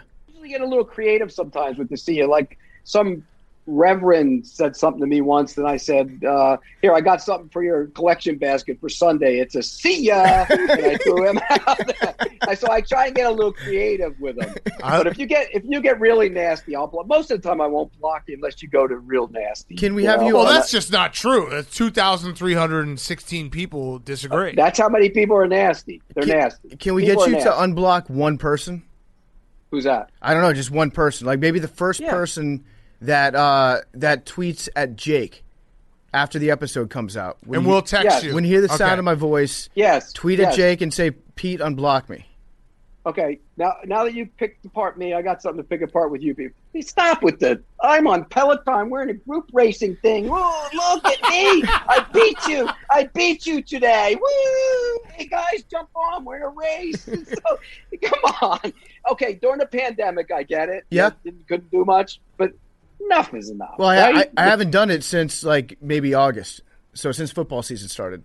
What'd you do? You made it a coat rack? No, I just got fat, yeah. Basically, it sits in my corner. It collects dust. I get on there like once a month, but I just don't have the time or really the desire. You were a pandemic guy that got into it.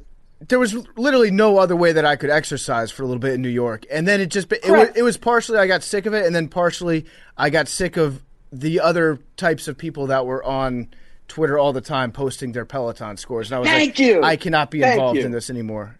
Thank you. Yeah. Thank you. So I don't. You got your wish, Pete. Now you got a $3,000 coat rack. Exactly. So, yeah, perfect. I got one last question for you. What about this idea for Tim Tebow?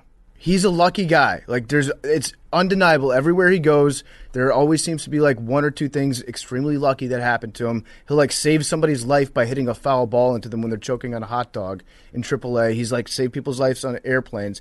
The touchdown to Demaryius Thomas. He's got a horseshoe shoved up his ass.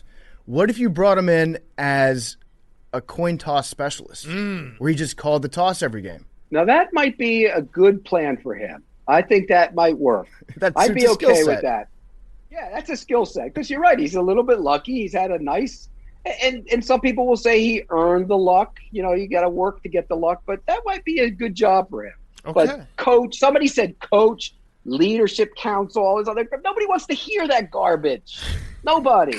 If you can't play, you don't listen. Nobody listens. Do you guys listen to people that aren't productive in your business and your job? You don't. No. Of course not. Definitely. If you have a lazy ass that works at Barstool and he comes over to you and says, "Hey guys, today's the day we're going to do this," and you look at him and you go, "Get the hell out of here! I don't need to listen to you." Yeah, literally, get the hell out of here for a month. Of course, right? Of course, right. By the way, there's no weight on that over back behind you. You got anything on there? Dude, you don't know about lifting weights. Pete, that you should not have brought up the bench press because I haven't thought about this for years. But you remember the time when you posted how much you benched online one time, and it was a picture. You were at the gym and you had a plate on each side, and then you put a 5-pound plate on both sides of it, so you got your total up to like 145. And I have never seen anybody seriously use a 5-pound plate at the gym except for you before. Back in the day. Don't do it anymore because I'm old. My joints, I can't take it.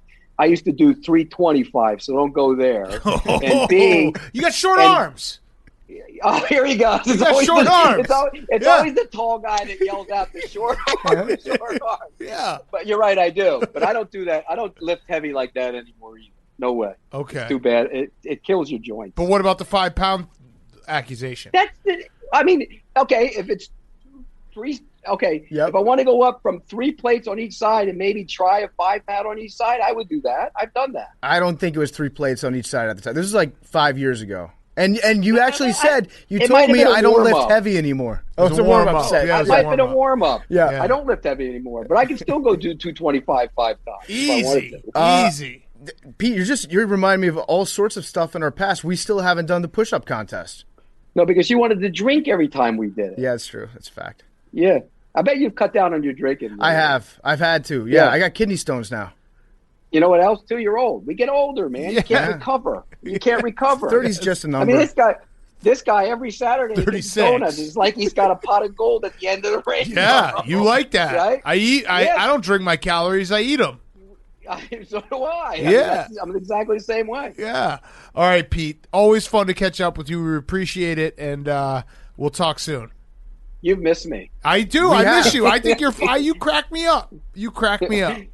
Well, maybe one day when we're all allowed out again, we can see each other again somewhere. Perfect. Yes. Perfect. You know what we should do, Pete? We should go to Vegas together. We should go to the Allegiant Stadium when it opens up and hit the club. I would love to go to the club. That would Bring be your fun, finest pair of cargo shorts. Yeah. No. We'll go to Hakkasan. Now they're cargo shorts, and before they were jorts. So now you no, they're jorts. They're absolutely jorts. But they were not jorts. We'll go to the stadium, and they got a club set up in the stadium. We'll get bottle service. Oh, that would be a familia. blast, believe me. Yeah, we'll take some ecstasy. It'll be sick. Like the old days. I'm kidding. Let's joke for Pete. All right. Thanks, Pete. All right, guys. All right. See ya. And now for something completely different. Okay, we now welcome on a very special guest. It is Mason Gordon, and you're probably saying to yourself, might not know that name off the top of my head. Well, you should, because he is the inventor of Slamball, a game that electrified the nation, a game that I think, we'll get into all of it, is still around and we need to revive. But this is awesome. We were just talking real quick before we started that we remember Slamball and having it be just incredible for people who don't know. Let's actually just do that. For people who don't know what Slamball is, can you give us the quick how it started, what it looked like, and then we'll pick up from there? Yeah, absolutely. You know, in putting Slamball together, I really looked at UFC as this new combination of different pugilistic styles, right? So if you took all these different martial arts and threw it into a blender, you could create something new. Well, I love team sports. I grew up with team sports. So my whole thing was, how could I take the best aspects of football, basketball, hockey, and throw them into a blender and add in a little bit of a video game mentality, because that was my other great love. And then it turned into something completely new, and that was Slamball. So if you see bits of Slamball on the internet, see old games and things like that, a lot of people say it looks like a real-life version of NBA Jam or 2K Cages or something along those lines. It's actually a game that's played full contact, hockey-style substitutions, 4-on-4 on a spring-loaded surface where the floor is actually got springs underneath it, and then you're attacking these spring beds or competition Olympic trampolines that launch you up to 17 feet in the air, where you joust with the defender high above the rim and try to slam the ball through. So it's taken on this kind of mythic quality over the years. And it's something that's really been kept alive through the fandom on the internet. Yeah, it honestly sounds like something an insane 7-year-old would come up with in his backyard. It sounds like, the old rules that you would have on a trampoline, you basically just like toss some balls out there and then kind of invent it as you go along. But Slamball kind of like turned it into an organized sport. When you were coming up with it, did you have trouble figuring out like who the first people were that were going to be the guinea pigs to get out there and try this out? Or were you like, you know what, I'm inventing it, I'm going to be one of the first ones out on the court? Well, I was obsessed with dunking, right? Like, there's a whole story I'll tell you guys sometime about how. Tell it now. Well, I almost died the first time I dunked a basketball. Literally, this is true. I was 15 years old. I got invited by a couple of my friends who are African American to come play basketball at a court in Jacksonville, Florida, a place called University Park. So I went out there, and it was July 4th. There's all kinds of people all around. And I'm getting into this, the pretty intense game. I'm the only white guy there. My black friends, neglected to mention that I'd be the only white guy, within 10 miles. So I'm playing in this game, and this guy is he's definitely giving me work on the block and stuff and hitting all these crazy shots. And every time he does, he's like, yeah, take that, white boy. Yeah, white boy. Yeah, white boy. And so I'm just trying to play the game. I'm trying to do as best I can. And I remember I catch a rebound. I pass it to my friend Vernon on the right side. He passes it to Jeff on the left side, and he shovels me the ball. And I had the ball in the middle, and I never even thought about dunking the ball before. But there was this guy who'd been talking shit to me all day, and he's just sitting there under the rim. So I just jumped as high as I could, and he jumped. And it was like a Tom Chambers thing where my knee went into his chest, and I went up higher than I probably could have jumped. And I just smashed it as hard as I possibly could. And everybody lost their mind. They're like, oh, you got dunked on, all this stuff, right? So I kind of muttered something to him, and he was like, oh yeah. And he walked away. And so everybody was kind of patting me on the back. And then he came back with a bunch of guys in crisp white T-shirts. And it looked really, really menacing. So Vernon and Jeff were like, what did you say to him? And I said, take that, black boy. And he was like, what? I was like, what? White boy, black boy? It's a proportionate response, right? Yeah. Get the fuck out of here now. So I just went running for my car because these dudes were coming after me. And I managed to get to the car. The guy was behind me. He was trying to hold my door open. And I heard gunshots. I thought somebody shot me. And it was actually an off-duty police officer who came over from one of the barbecue pits. And he was just I was like, hey, thank you, officer. And the officer was just like, go. Yes.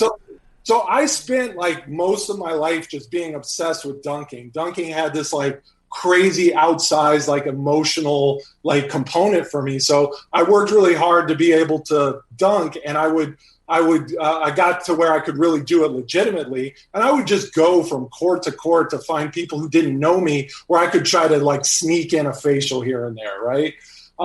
So I wasn't a great basketball player by any means, but I knew about dunking. I was sort of fascinated by it, and I had these dreams about two players going up in the air, and there was a crazy collision, and then they fell out of frame. And I was like, it was always different. It was always kind of exciting. So I knew the kind of players that I wanted when I set out to create Slamball. I wanted to create that dream in reality, and kind of take the aesthetics of NBA Jam, NFL Blitz, and bring it into real life, a real flesh and blood sport, right?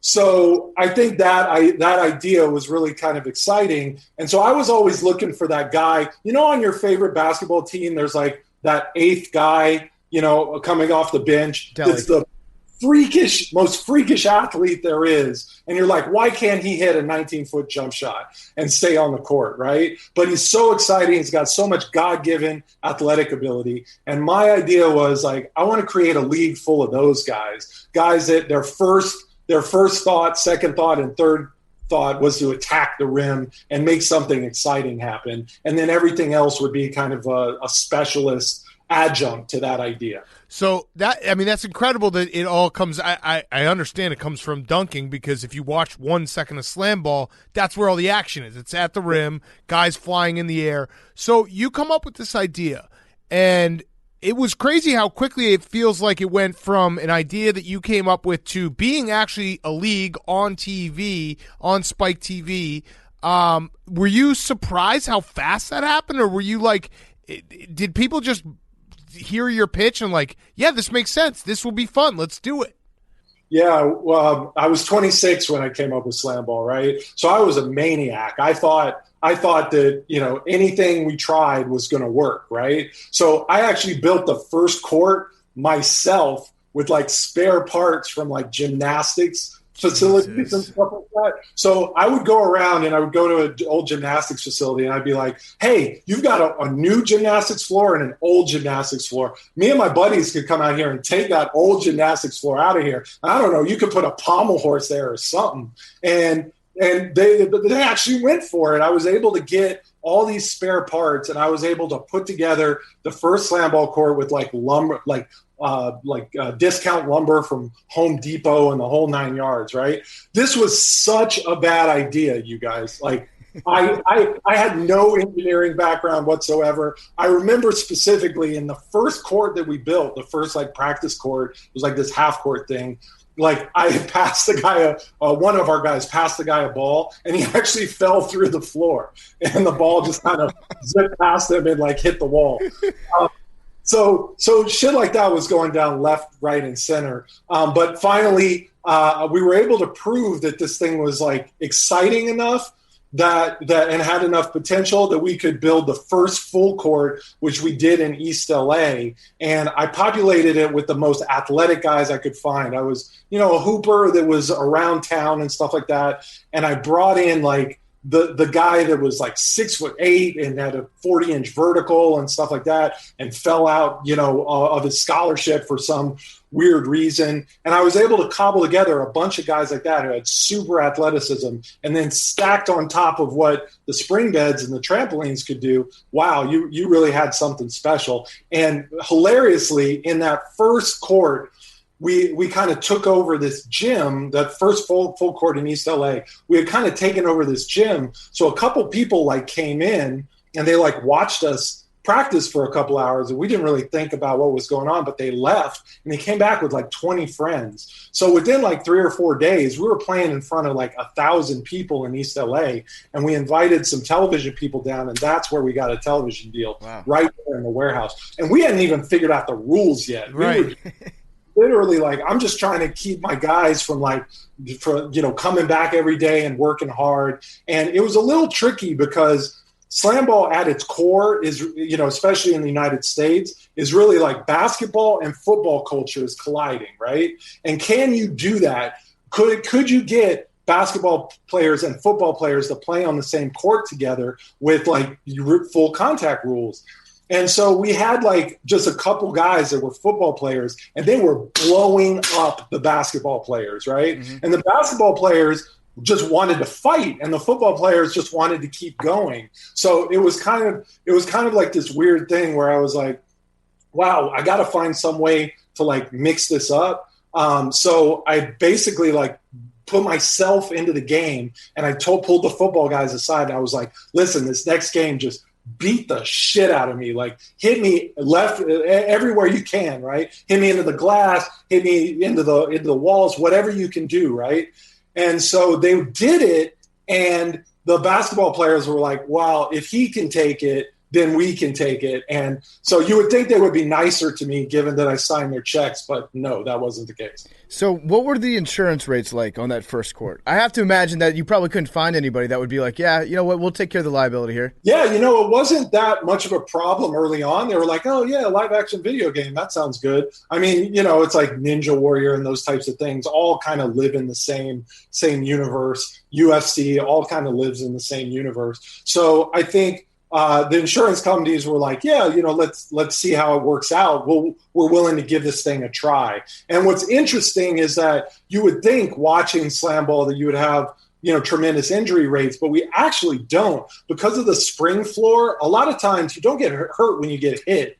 You get hurt when you hit the ground because the ground doesn't move, right? So the combination of the spring floor and obviously the spring beds creates a really interesting environment where you can get into kind of a collision in the air and fall into a spring bed, and it turns into like a sprain instead of a break, and we see that a lot. We're able to have injury rates that are much closer to basketball than what you'd see in, say, football or hockey. Yeah. So all right, so you get on TV.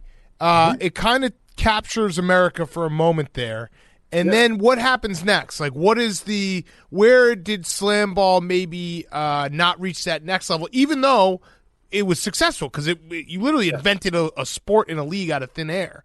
But if you could point to a moment where you're like, all right, if this had gone differently, it maybe still is really, really popular. Instead, it's something that everyone looks back at and is like, that was cool. Yeah, we thought we were doing something really special. That first year, we had great ratings. It got picked up for a second year on Spike TV. We're really excited about that. Every time we've gotten up to bat in mass market opportunities, the numbers do exceptionally well. So we were really excited to see the second season numbers and stuff like that. At the time, Spike TV, the only thing that was really, really working on Spike TV was wrestling. So there was this thought that could we make Slamball more like wrestling? And we were sports guys, and we were getting 10,000 emails a week from people who were like, where can I play? How can I get a jersey? When's the video game coming out, right? So we thought we had a real sport on our hands, and we wanted to stick to that ethos. So we chose to walk away from that opportunity and, set it up in a different way, which we did some years later with IMG, which is one of the biggest sports marketing companies in the world. We were able to put our championship game on CBS head-to-head with the NFL over on Fox, Cowboys-Giants, by the way. And we tripled our ratings projections. So that's what I mean when I say every time we've gotten a big opportunity, it's really popped. And now we've been able to go over to China, be able to set up real grassroots over there, really understand the training program, the safety protocols, the safety equipment. So we think we're in a totally different position now. And people just keep clamoring for Slamball to come back. I like to say we pressed a button in the culture back then, and it's never really been unpressed. So, Slamball was trending last week, and all my interns were like, you should go on Part of My Tape. And my intern Jacob was like, PMT would fucking go off on this.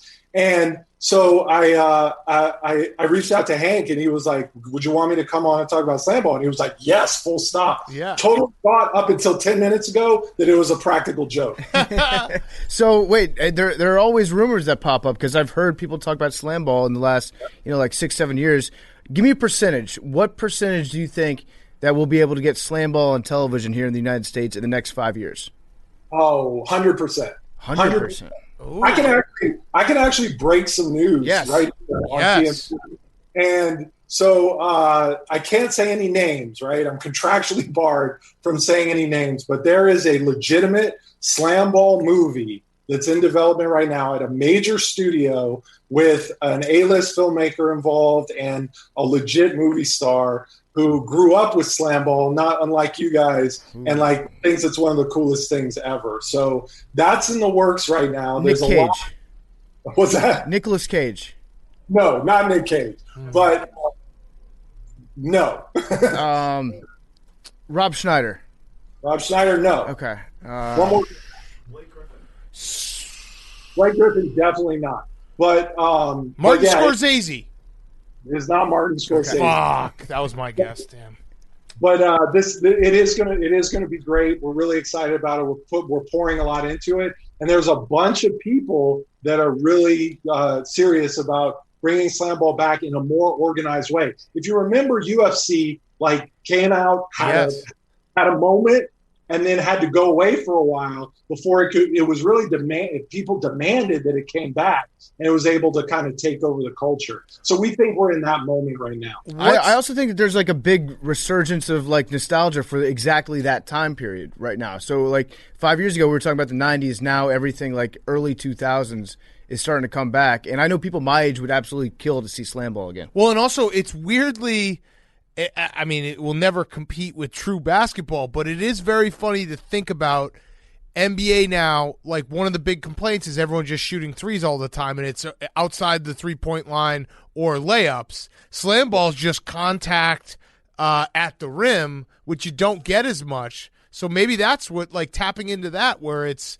it's true like old school basketball, so to speak. Yeah, well, I mean, slam ball, we like to say that the defense is as exciting as the offense because you basically have a stopper, which is kind of like a trailer on offense, but his job is to protect the rim like a goalie in hockey or soccer or something like that. So his job is to be this we've had guys that are like 6'10", 285 in that position, right? So their job is to be ferocious and put themselves between the attacking player and the rim over and over again. The record for slam ball is 36 blocks in a so the idea is that the defense is just as exciting. The perimeter defense is full contact. Guys get after it, and obviously there's that kind of head hunting mentality in the air. So we think that like right now is a great time because we launched really before social media, before being dunking on someone was part of the mass culture nomenclature. So we think that the sport's really lining up for a perfect sort of resurgence. What's the rule change or rule changes that you had to make in slam ball from the original concept that you're like, all right, we have to change this, and it was for the better? There's a thing called drifting, where a defensive player would – so the idea is that, this guy attacks and the defender goes up to stop him at the rim. So the defender kind of figured out that he's this big, strong guy and usually, stronger than the guy attacking him. So he just jumped straight into the guy. And it was like two missiles, hitting head-to-head. So we had to make this rule where you had to make a play on the ball. You couldn't just, tackle the guy in midair. And then you had to go vertical in order to try to protect the rim. So that was one of the rules. We call it drifting if the guy goes out. Okay, so how about a rule that made the game better, though? That sounded like it made the game worse. No, yeah, exactly. But the thing is, we have this culture in slam ball where we're all protecting each other first and foremost, right?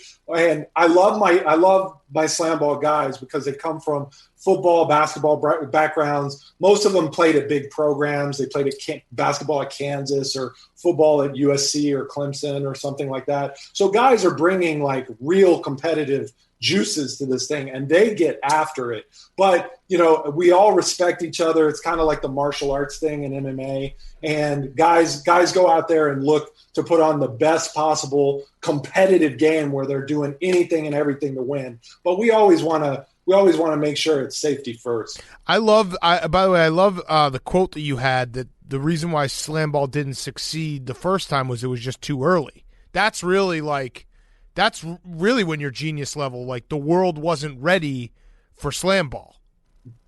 Well, thanks for saying that. I think that you said that. You said that. Well, yeah, but I didn't say genius, but I'm glad you worked that in. But what was really amazing that I've seen is in China, right? So we've created in China a number of facilities where people can come and learn slam ball and play slam ball with their friends. And that we think is just the ultimate, because it's everybody. So it's we ask this, why do you like to hang out at slam ball? It's we like to take videos of each other and post it on Weibo because it gets us more attention from girls. Mm-hmm. Yeah. So it all foots to a good place. Yeah. I like it. Is there a difference in style between the Chinese slam ball and American slam ball? Well, it's interesting because in America, we really see slam ball as I think I said this before, basketball and football cultures colliding, which is a really tricky alchemy, right? But the two most obsessive sports in China are actually basketball and gymnastics, right? So they all grow up with some kind of rudimentary gymnastics, rudimentary body control. So we see a lot of guys in China that are really more about the crazy aerial stuff.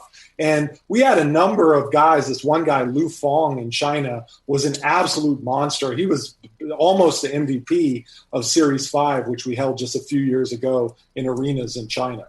I kind of like the idea of having different cultures have their different styles of slam ball, kind of growing up insulated from everyone else.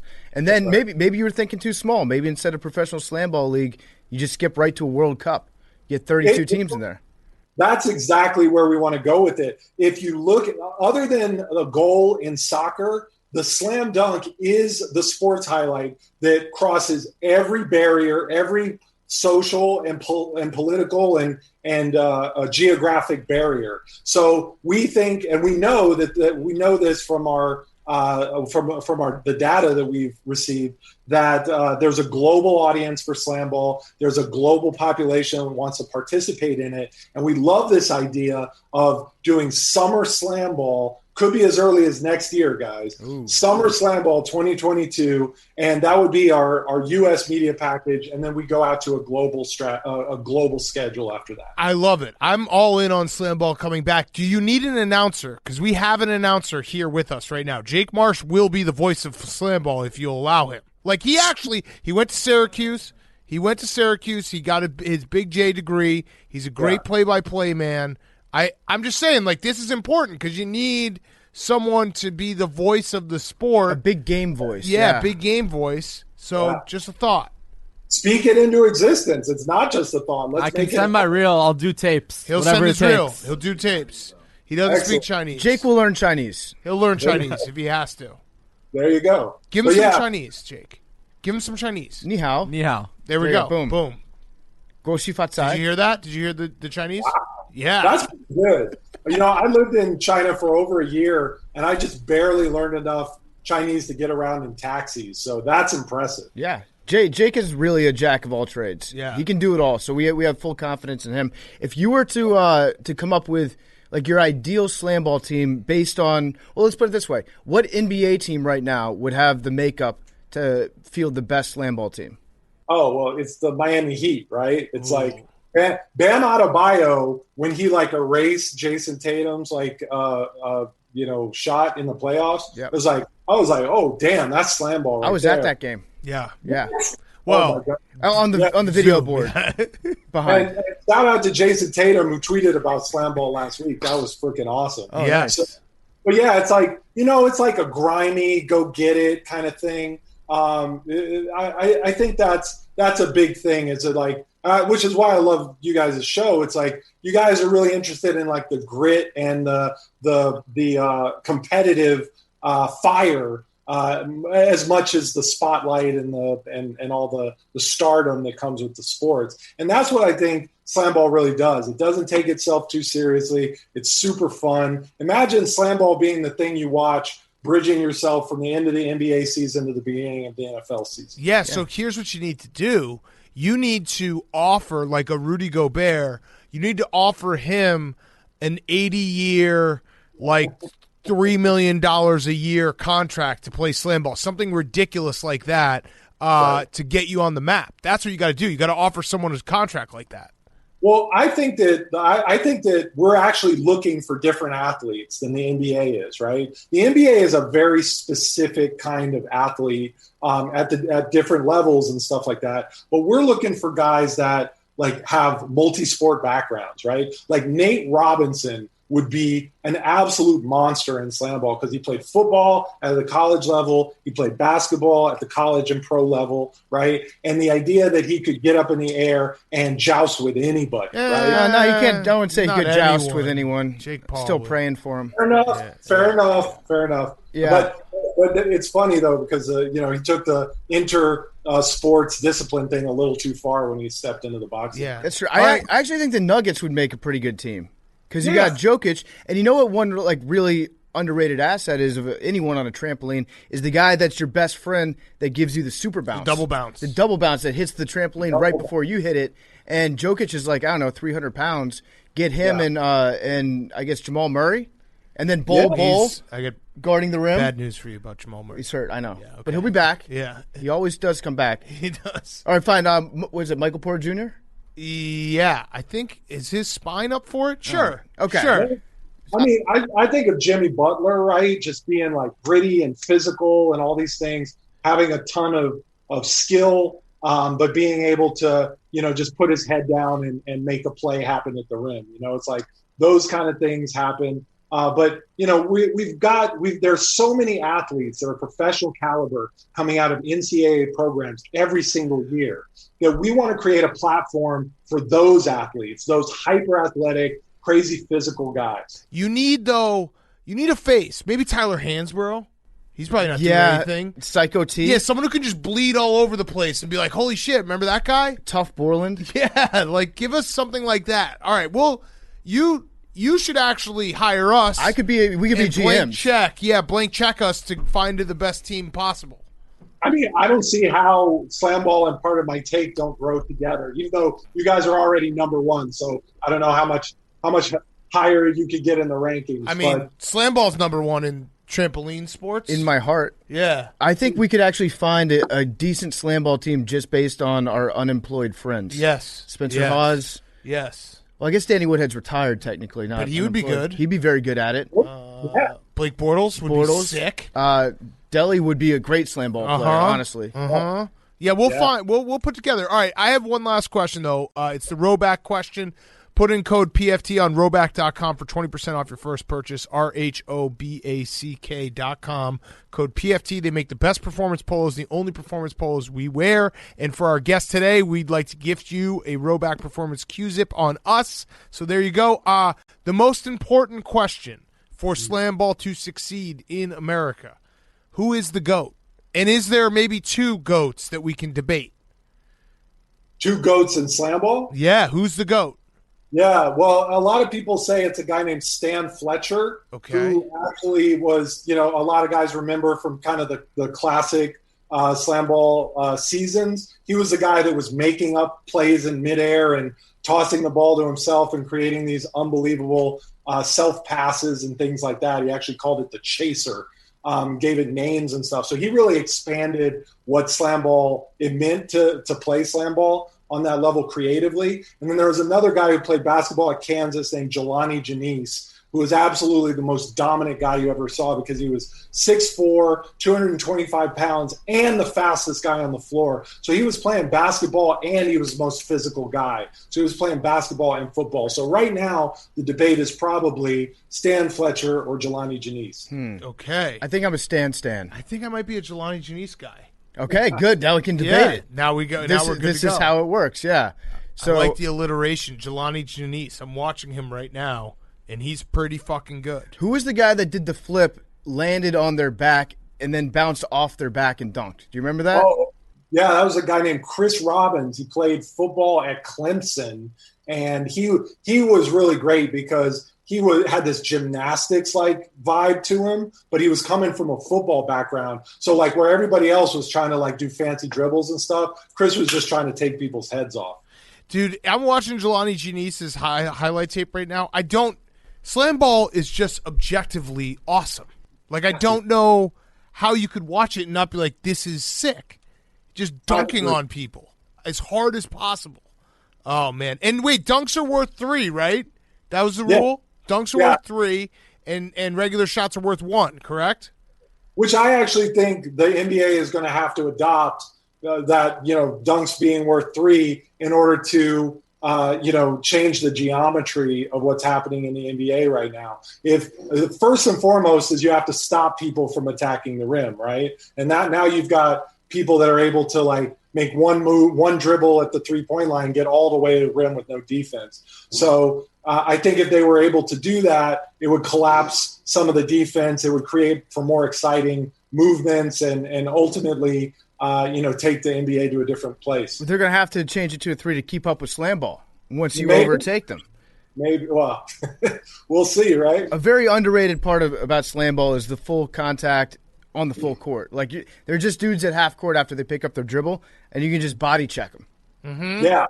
And that's what we want to do is, it's that plus the penalty shot, right? In Slamball is a lot more exciting than a free throw. If you hit me, I get a chance to go one-on-one with you at the rim, which is, it's like a showdown at the OK Corral. And we want to make Slamball the betting sport of all betting sports. Oh. Like, you're just betting on every single element throughout the game. These games are short format. They're 20 minutes. They're a television half hour, so you can watch a bunch of them in a row if you wanted to. So we think that Slamball is really optimized for right now, and we're definitely seeing that sentiment out there. All right, so a tip there is just make sure that all overs hit all the time.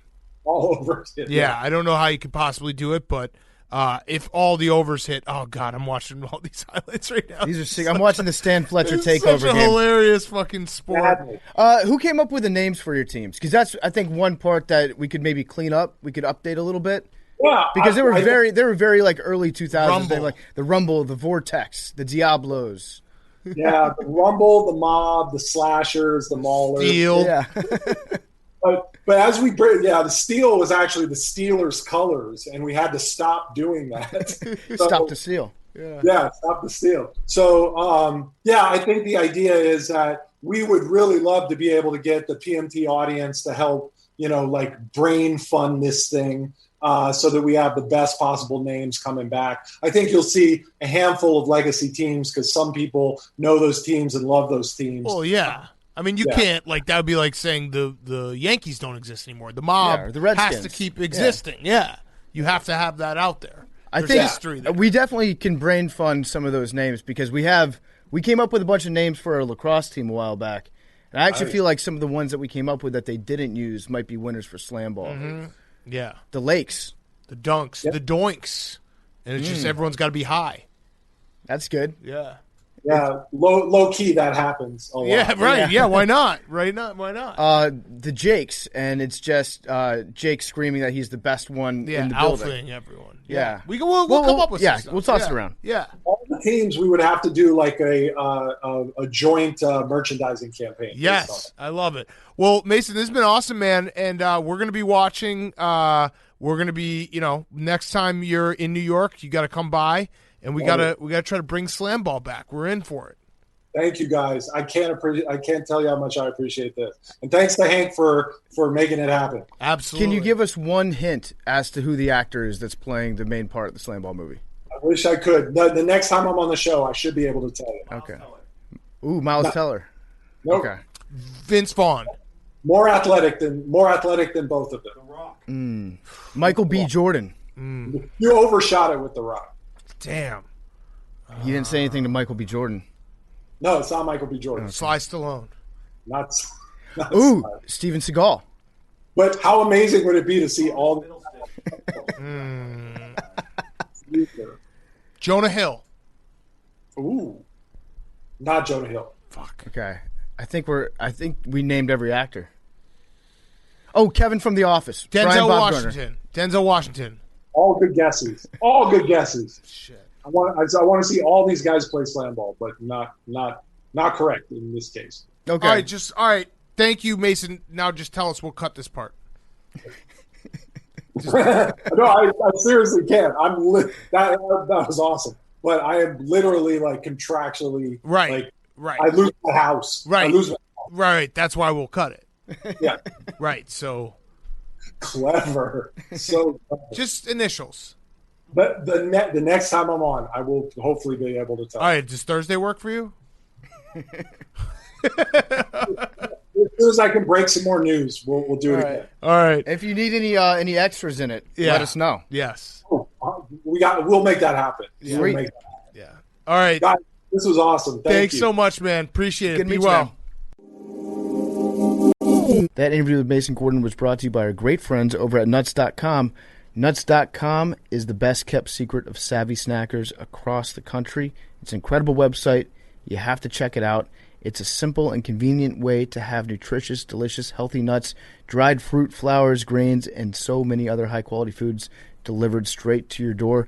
I do pretty good when it comes to, if I get set on a diet, I can have my wraps, I can have my salads during the day, I can get by Monday through Friday with kind of toning back my meals. Where I run into problems is with my snacks. If I'm not having healthy snacks, if I don't have them planned out for me, my diet can go straight to hell. With Nuts.com, they can actually help you out in a great way, an effective way, and a healthy way. They can help you figure out how to snack correctly. Delicious, healthy kid and family snacks like dried strawberries and custom trail mix. They've got all the raw, organic, roasted, salted, and candied nuts that you can imagine. They even have chocolate dip nuts. It's got an easy-to-navigate website with great photos of all the products. A family-run business that takes pride in getting you the very freshest. Nuts.com is your one-stop online pantry shop. You can find baking items for smoothies, rolled oats, beans, and more. They have gluten-free and vegan options, too. Delivery is fast. Most orders ship the very same day. Fresher products than the supermarket. Who's your goat nut? I think my goat nut is the pistachio nut. I'm a big almond guy, but I like pistachios as well. Pistachios are a real treat. So you can check them out at nuts.com. Go to nuts.com, get free shipping on your first order when you text TAKE to 64000. So all you have to do is you text the word TAKE to 64000, and you're going to get free shipping on your first order from nuts.com. It's promo code TAKE. Text it to 64000. Terms apply. Available at nuts.com/terms. Okay, let's wrap up. We got some FAQs. We also have a few listeners submitted. So this, after Monday's discussion about nut tapping and Luka Doncic, I was tweeting about it, and I got a couple funny tweets about the end of the nut games, the nut tap game, the one that ended everything. So I said, send a couple funny ones. We have a couple funny ones to read, but I love the idea that every male out there has had that moment where they've had to stop the game because like it's just too much. It will tear us apart. It's usually once you start to think about having children. Yeah, but no. So we had a couple different ones. So here's one good one. It started with this one from River McDonald. My last nut tap was 2 nights before I got married. My brother-in-law caught me at the bar, and I knocked my tooth out on a beer bottle. Showed up to rehearsal dinner with the plan to fix after the wedding. Wife was pissed and made me find an emergency dentist day of the wedding. It's tough. That's a tough reaction. I don't know if you can necessarily blame the person that did the nut shot on that one, because it sounds like the person that got hit reacted like a total bitch and doubled over and broke their tooth on a bottle. But the whiplash hit the bottle. Yeah. All right, here's another one. Night before my wedding, 2 of my groomsmen were nut tagging in a bar. One went too far and a fight broke out in the front of the bathroom. They wrestled their way into the bathroom and knocked over a third groomsman pissing. He was holding a beer bottle in one hand and his dick in the other. The bottle shattered when he went down. We ended up spending a half of the night in ER for him to get stitches. Wedding pictures were hilarious with black eyes, facial cuts, and stitches.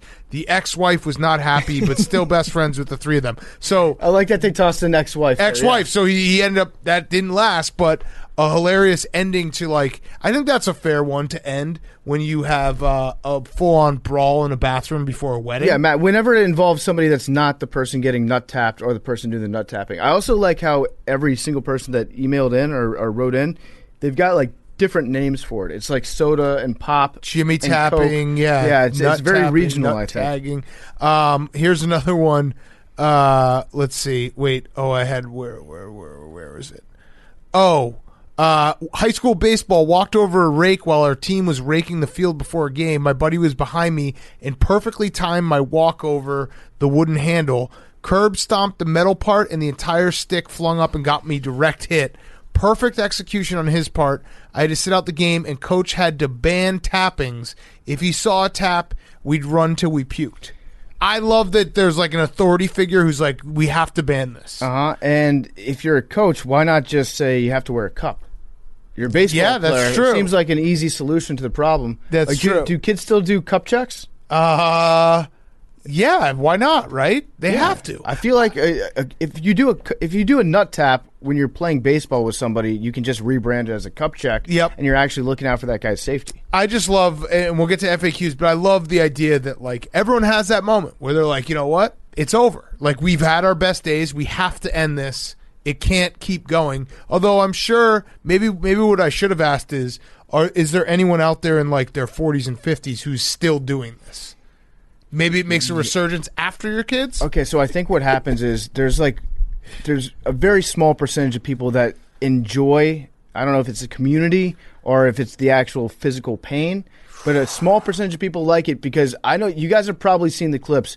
I don't recommend watching it to anybody, but there are videos that you can see online of like I think it's a part of the domination scene or dominatrix scene where a guy's like tied up and the girl just straight up starts kicking his balls repeatedly. Oh. That's like his kink that he's into.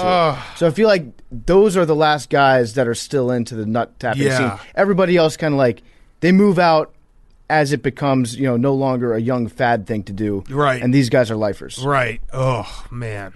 All right, Hank, FAQs, let's finish up. Short FAQs, so we did get a lot of nut-tapping submissions. Sup, fellas? Hey, Chonkat. When are you guys going to continue the Dungeons & Dragons quest? Oh. Is it on a hiatus because of He Who Shall Not Be Named? Well, he's dead. He's been dead like 4 times. Literally and figuratively. Yes. So. We've killed him. I honestly think he's been dead, I think 5 times, 6 times, and then he's been shit out a few times. So we don't need Billy to come back, but I feel like that would be a good thing to do. I think we'll do it in the summer, yeah. Over the summer? Yeah, I mean, we probably should have done it the last couple of weeks because there was a little bit of a lull. I think we're going to get back into, playoff hockey and playoff basketball will be great in the next few, month and a half. Mm-hmm.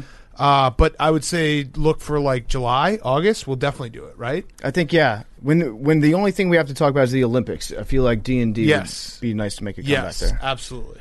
Sup, Girl Dad and Alan Collins, Freebird soloist. Whose voice is on the intro for the show kind of sounds like our darling Jake? It was a guy. We got a guy that did it for us. Down like $500,000. Yeah, he's been in some just a random number. I just probably won't sue us for it. The night Barry Bonds goat broke Hank Aaron's record. I got a wiffle bat to the balls for my friend trying to be Barry Bonds. That was just a good story. Submission we got. I mean, you remember it forever. A wiffle ball bat to the balls really hurt. One of the all-time you get a lot of bat speed. An all-time great scene in Varsity Blues. Yeah, when the guy put the beer on his head, just Billy Bob got him. Was that Tweeter? I think Tweeter got him. Let's throw this out there. Okay, now that we're just tossing out summer stuff, what if anyone's got a wiffle ball tournament within an hour driving distance of New York City? We will play. You're looking at a champ, right? And a weekday, maybe. Let's call it a weekday. What is this? No one does. I just want to play wiffle ball. I want to play some wiffle ball. I would too. That's a big commitment. Well, no, a weekday. You have to create the tournament and have it during the week. Yep. And we'll play. A Wednesday afternoon in the summer, within an hour, we will show up. In Poughkeepsie. And it's longer than within an hour of New York City. Has to be official field and everything. We will absolutely play. That'd be fun. Yeah. Right? We're basically just telling someone, if you can put it together, we'll just come hang out for an afternoon. Maybe, you know what? Actually, strike all that from the record. We're going to go to Stu Finer's house and we'll play some wiffle ball. Hell yeah. That's it. We'll do our own tournament. All right, okay. So sorry if you already started planning it. Cancel that. We're going to do our own tournament at Stu Finer's house and get in the pool. We'll make a video. What temperature is the pool right now? 80?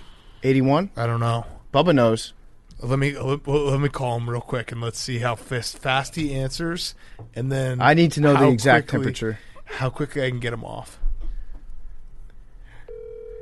Committed a cardinal sin the other day. Something wrong? Oh yeah, that was bad. I didn't realize he was having an 0-for-5 night. But it was a hilarious text. What are you doing, brother? Hey, what temperature's the pool right now? 88. Okay, great. All right, we're gonna be out there at some point this summer. I love you so much, miss you. All right, you sound very high. No, I'm blown out. I'm blasting in the bathroom. I just finished peeing. Gotta wash my hands. I'm gonna go smoke a bowl. I've smoked 10 bowl packs today. All right, I'll see you later. Okay. Okay. Bye. I'm my dead mother's life. I swear to God, I'm having a good time. All right. Okay. See ya. No, it hasn't been a time. I love you. All right. Love you too. Okay. All right. Bye. All right. We'll end with this one. What's up? You can tell he's yeah. So we'll do it. And you know what? Do people? I think people liked when Stu was on the show, but I can never tell. Stu's one of those guys who there will just always be some very big haters that will just yell about him. I think if you hate Stu, it's more about you than it is about him. So I think here's what we're gonna do. He's a sweetheart of a guy. Yeah, we'll do a Wednesday or a Thursday. Go out, play some wiffle ball with Stu, tape a little podcast, and that will be awesome. I'm just throwing this out here. What if we brought Stu in for Dungeons & Dragons? That would not work. You don't think so? No. I think if Stu he was guardrails. Stu needs guardrails.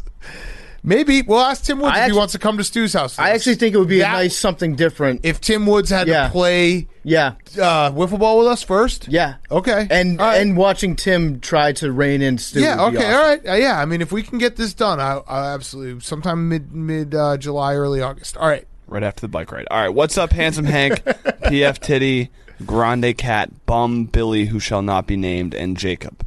If you were to restart your athletic career at the age of 10, what sport would you choose to play that you think you would have the most success in? Golf. Ooh, I think, and I don't think I'd be successful. Football, but golf. I think I would focus on just being a long snapper. Yeah. Because that's one thing that if you just do it all day, every day, you can get really good at it. But golf to me would be the one sport that I know, obviously I'm not saying I'd be a professional golfer, but if I had started at 10, I would have been better. And it would, I think golf is a sport that, like, if you're good, it's so much fun. Yeah. And you can play it forever. And it would help you socially, too. Yeah. Like, it's a fun thing to do in your 20s. I never took a golf lesson. I never even... Yeah, I mean, I just basically started golfing when I was like 23. When you're bad at it, you really never want to do it ever. Correct. So, yeah, I wish I were good at golf. I play football. You think you can make it? Yeah. You think you'd be in the league? Yeah, my mom never let me play, and that's the only reason I didn't make it. Yeah. That's probably true. That's it. Jake, you? Tennis. Ping pong? Tennis. You did, but you did play tennis. Played tennis. Yeah, but I could You wouldn't start change a over thing. and get better. Yeah. No regrets. I mean, it did make you the best in the office. At table tennis. Right. I just feel like I texted Hank yesterday. I said, And what'd he say? Are you okay? And what? Oh, Ignored. God. I was sick. Ignored. Yeah, I was. That's Ignored. a brutal text to get. Are you okay? I said, are you good? Are we good? No, I was sick. Are we good, so. bitch? No, it's not even asking, like, are we good? He's just making sure that Hank is not completely. Like, is your entire life shattered because of So me? I'm looking out for him. Yep. Thanks, Gave me the Jake. cold shoulder. That's really big of you. It is tough. 99. 18. Give me an 8. 44. 82. Dange. Please. Please, God. 13. Unlucky. 13. Is that a first timer? That is a first timer. Wow. The mantis shrimp has the world's fastest punch. I think we've had that fact a few times. Okay. Oh, and NBC adopted the peacock logo in 1956 because of the increase in color programming. Jake just dropped a hard C. All right. That's nice. Love you guys. Yeah, we'll edit that.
It's Pardon My Take, presented by Barstool Sports.